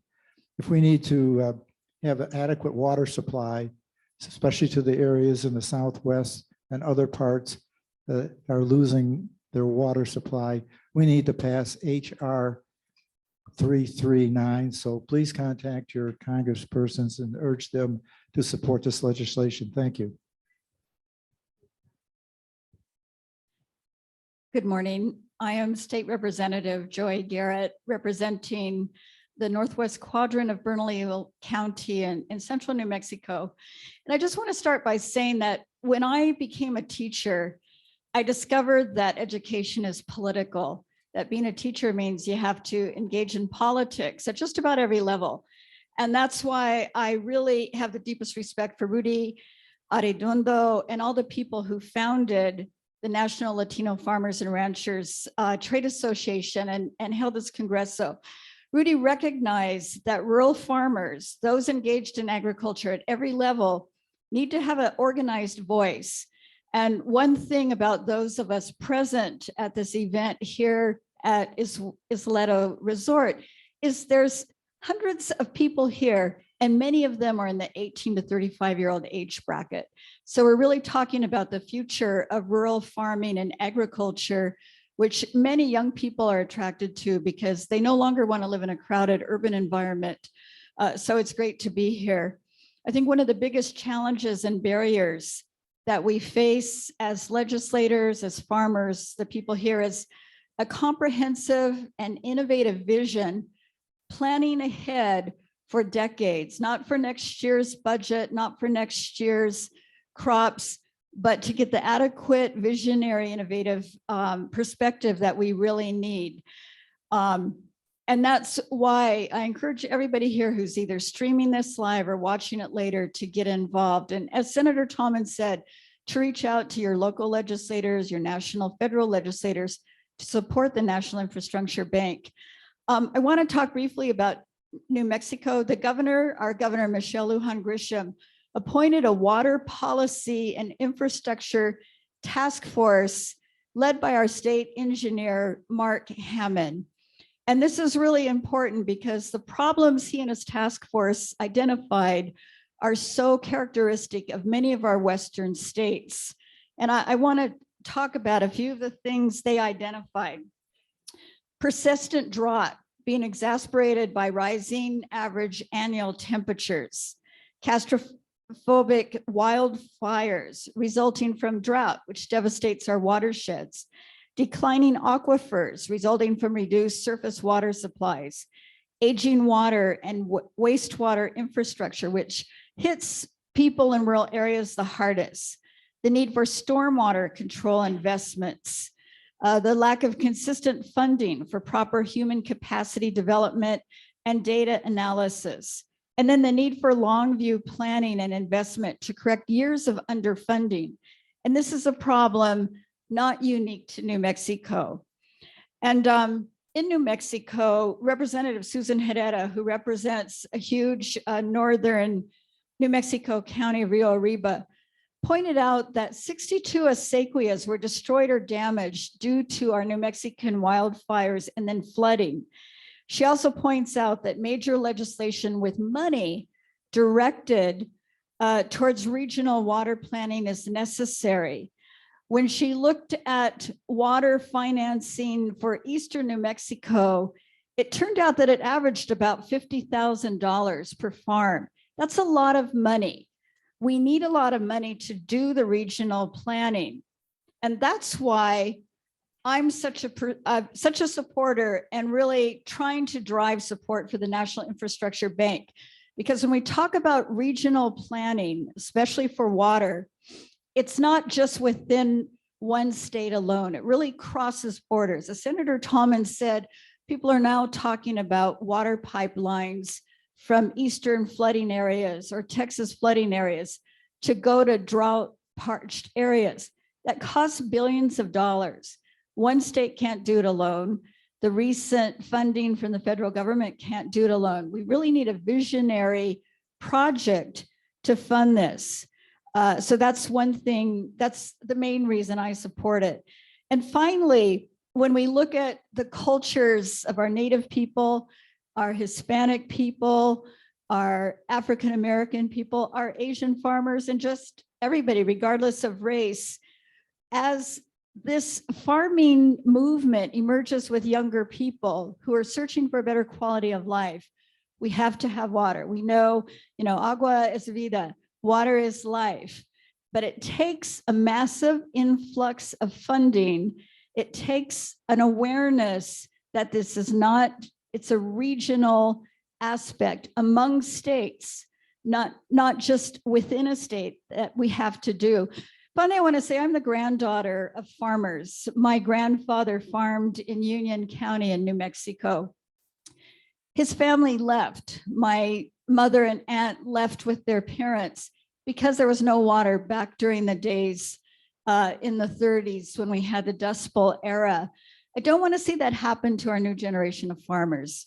We really need to have the funding to drive the infrastructure vital to keeping up these cultural and agricultural investments up. So as you hear more from my fellow speaker and our expert economists online, I just really encourage you to get involved in supporting this. Thank you. Thank you. Well, good morning, everyone. My name is, as Ms. Lucero said, Dennis Montoya. I am the immediate past state director of New Mexico LULAC, the League of United Latin American Citizens. And we are here, and I am here in support of the National Infrastructure Bank because it's a good idea for our constituent group. I'm a Latino farmer and rancher. I grew up in Mora County, New Mexico, in a tiny town called Lucero, New Mexico. It's an acequia community, as Representative Garrett mentions. Agua es vida. I have seen during my lifetime the local water source become sparser and sparser. We barely have enough water in our little acequia de Santa Rita, to irrigate. And it's because of changes in climate. We're in a 1,200-year drought. That's what the climatologists tell us. That is only one reason why New Mexico LULAC supports the National Infrastructure Bank. We didn't come to this support without having a number of questions that were answered very satisfactorily by the coalition. Number one, we wanted to know whether our constituent group would be adequately represented in decision-making for the bank, whether our constituent group would be adequately represented in benefiting from loans and grants made available through the bank. And at each turn and with each question, we received satisfactory answers. We are convinced. And so we jumped in with both feet. We passed a resolution New Mexico LULAC has passed a resolution as of May of this year supporting HR 3339 and encouraging Congress to enter and support this resolution. Our own Congress people, Congresswoman Ledger Fernandez and Stansbury, have signed on to this bill, and it is gaining support. It's gaining support because it's good. It's good for America, and it's good for all the diverse people of America. It is not a new idea. This is, as Ms. Mutardi is going to explain, I think she's going to speak next. It's Alexander Hamilton's bank in its fourth incarnation. Every previous version of this bank, this national bank, has been successful. The last one, my dad indirectly worked for. It was during the FDR years. It was the New Deal's tool for getting us out of the Great Depression. And my father worked for the Civilian Conservation Corps. And he earned good wages, and he was able to help support his family during some of the leanest years that this country has ever gone through. Well, I grew up in a part of New Mexico that has never fully emerged from the Great Depression. But I do believe that the National Infrastructure Bank offers us the opportunity to do exactly that, to join as full participants in the economic life of this country. Simply the existence of high-speed transportation along the I-25 corridor. And I tend to favor linking all the way from El Paso all the way to beyond Denver, probably all the way up to Wyoming, would create incredible markets, incredible job opportunities that would benefit all the people of the Southwest. So as we hear more about that, I join Senator Tallman and Representative Garrett in urging you to support the National Infrastructure Bank, to learn more about it. It is gaining momentum. There was a recent meeting, I believe, in Washington, D.C., at which some pretty close attention was paid to this proposal. And you will hear more about it. So please visit the NIB Coalition website, learn all about it. And I'm happy now to pass it over to our subject matter expert, Alfeca Mutardi. Thank you very much. And thank you for having me on this delightful occasion to talk about the National Infrastructure Bank. Can you hear me okay? Yes, ma'am. Okay. And I want to see if I can bring up some slides. Can you see my slides okay on the screen? Yep. You can see them okay? Okay, great. So I want to talk about this bill in Congress in a little bit more detail, if that's okay. We have a bill, HR 3339, which Senator Tallman and everybody's been talking about. What this bill does is actually creates a public bank to lend for infrastructure projects all across the country. Why do we need a public bank to do this? Is because we cannot afford to pay for these projects through budgets, either the federal budget, state and local budgets, municipal bonds. It's not working. So that's why we need a public bank to finance that. And we need a public bank that's large enough to do the whole job. We're getting great support for this bill. We currently have 18 co-sponsors on the bill, including 2 from New Mexico, as everyone has said. We're actively looking for more co-sponsors. And the way that this works is state legislators like Senator Tallman and Rep. Garrett have been pushing their members of Congress to sign on to the bill. That formula really works. And this is a grassroots campaign where you can contribute and get your state legislators and approach your members of Congress to get them to increase our support for this bill. The idea of a public bank is not new. We've had 4 really large public banks in our nation's past. This is the one that Dennis Montoya was talking about that helped his family and built projects in New Mexico. And since then, really, there hasn't been an investment in New Mexico's infrastructure, and we need to change that and turn it around. I wanted to really quickly explain how this bank works. It is capitalized. It's the Alexander Hamilton model. It is capitalized by contributions from the private sector of their treasuries in exchange for preferred stock for these investors, and they would get paid a little bit extra out of the interest earnings from the NIB's loans. So that means this bank is self-sufficient, doesn't require infusions from the budget to get it started or subsidize its operations. And then it goes on to give out loans exactly like a commercial bank does, uses the same accounting software and everything. Each time commercial banks book a loan, you might be surprised to know that they create a deposit on the other side of their books that actually increases the money supply. So the loan process of commercial banks is responsible for creating 95% of America's money supply.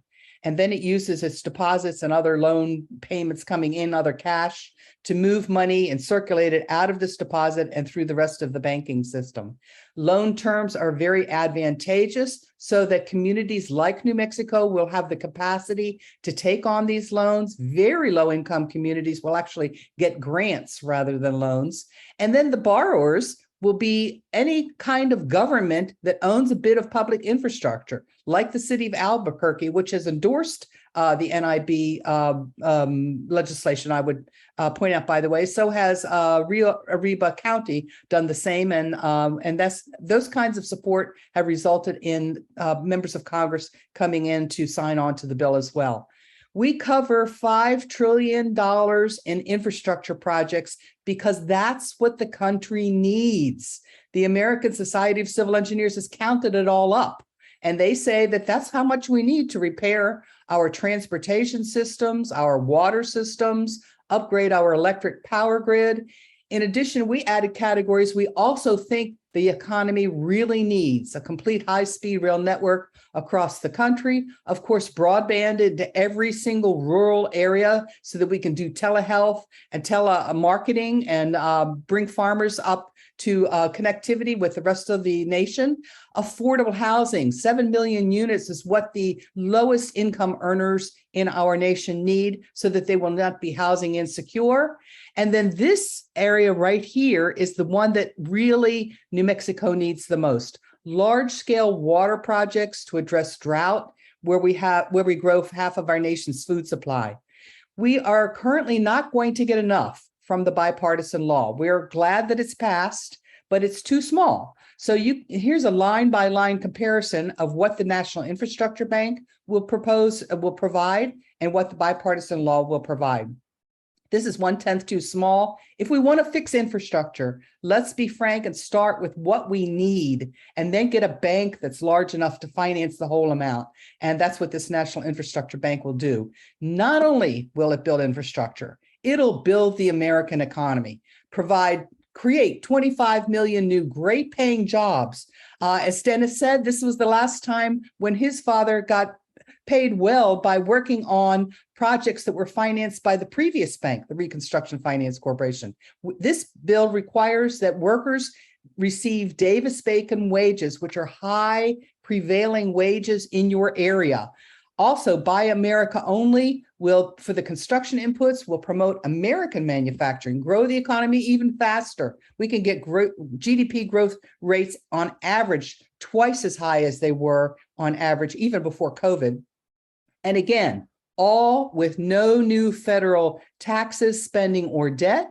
It should appeal to both Republicans and fiscal conservatives. That means this legislation actually has a good chance of getting passed. It'll also reduce inflation. How? We're really worried about your drought problem in New Mexico for all of the country. Why? Because you grow half of our nation's food in California, in Arizona, in New Mexico, in Texas. Already we see signs that farmers are under huge stress. plowing under fields, selling off their herds in advance because the grass is dried up and they can't feed them. This is going to impact food prices all across America. Over the next 2 to 5 years, it'll be devastating. We absolutely have to get water to farmers. We have to iron out supply chains, and we have to fight against a new upcoming recession. The Fed is going to push down on the money supply to try and tamp down on inflation. That's going to put millions of people out of work.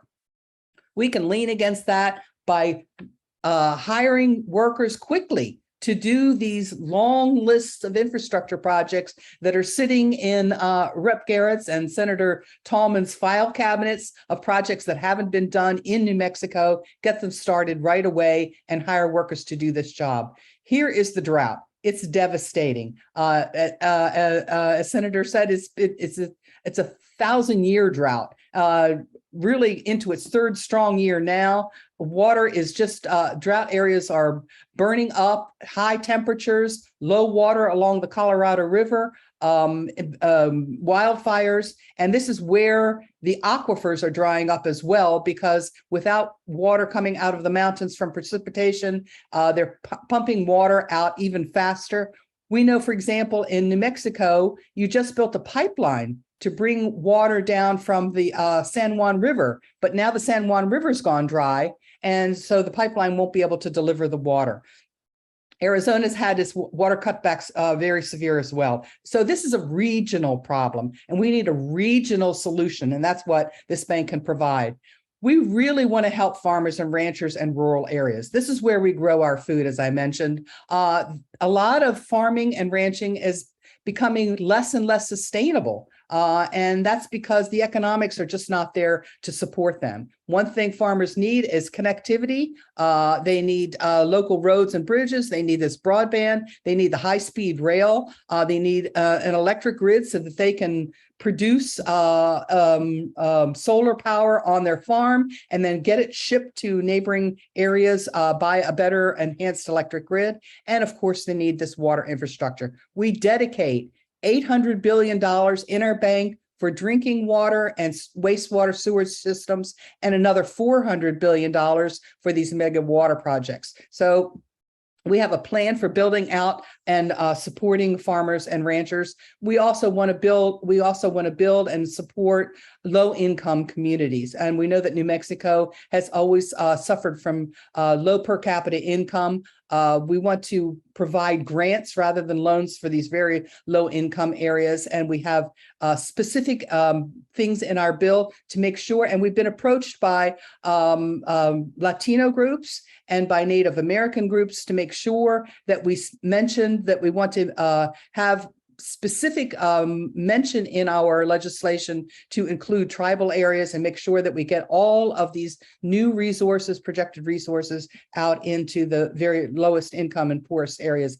of our community. So for New Mexico, out of the $5 trillion, the state could qualify for up to $33 billion over 10 years. That's this figure right here. Compare that to what you're going to get for the bipartisan law. Again, 1/10 too small. You have lots of roads, more to fix. Transit systems need attention. If we get high-speed rail in there, we can promote economic activity all throughout New Mexico. That'll help the farmers and it'll help other businesses as well. You need, as Senator Tallman said, you need $2 billion just for drinking water and wastewater systems. The power grid needs about $4 billion just for unfunded improvements on the grid, plus moving the renewable energy, broadband, dam repairs, affordable housing. All of these things would be supported by the bank, and this would help the whole population, get people into great paying jobs and raise the economy as well as build out the infrastructure. So I'll stop there. Thank you very much. Thank you, Ifeka. Thank you for our panel. Does anybody have any questions? Any questions? No? I have a quick question. Can you raise your hand if you are from New Mexico? And can you raise your hand if you traveled here for the Congreso? Okay, thank you.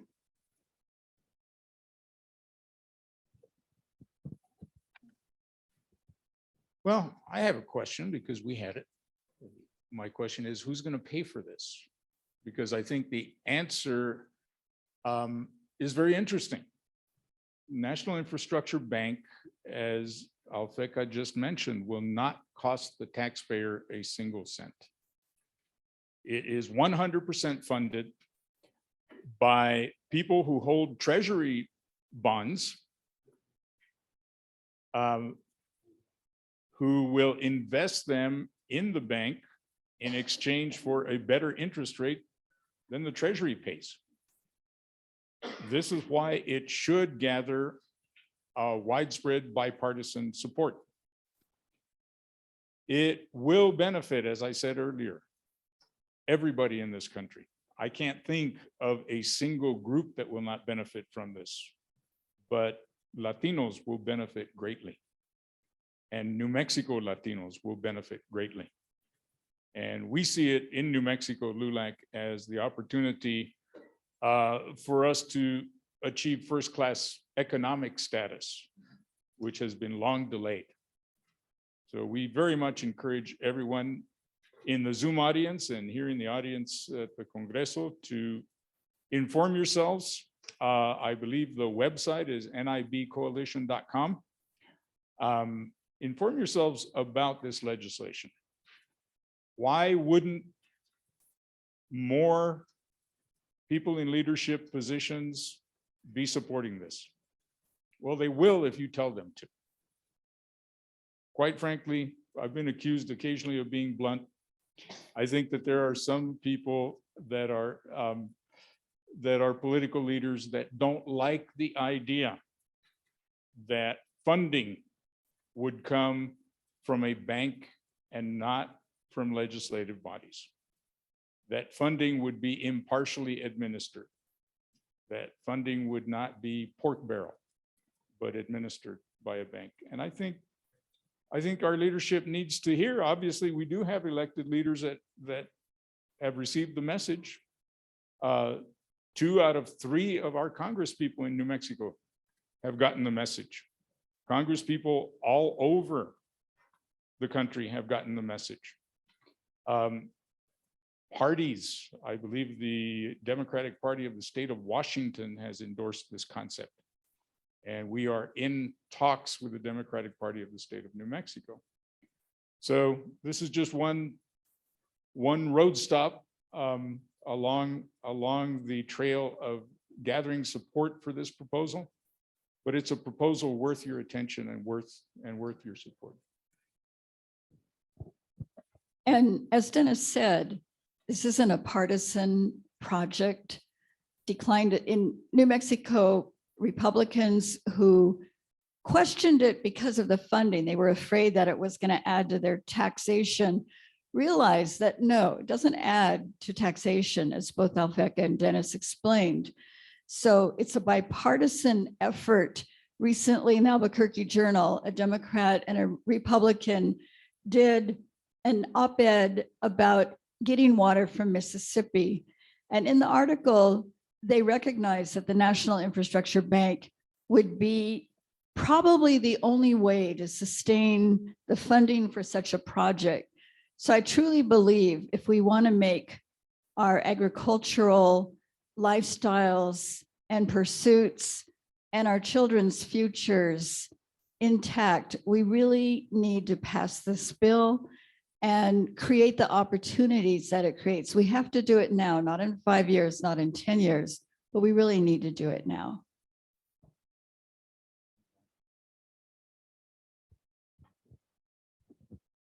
Okay, thank you everybody for being here. You can go ahead and talk with our lovely panelists.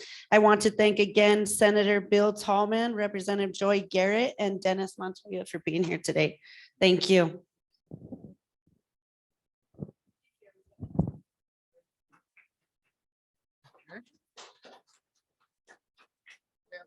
We're good, thank you. Okay.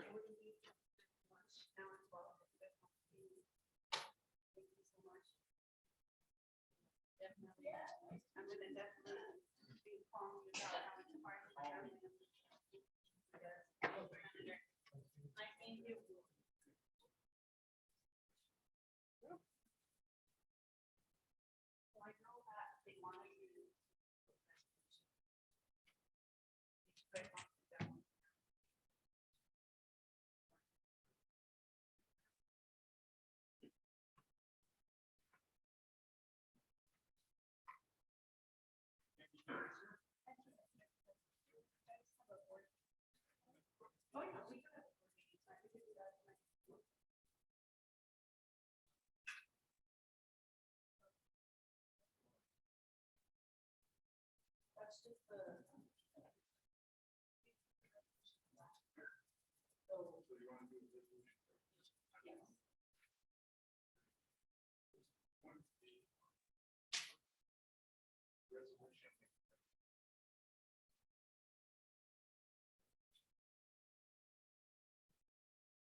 There's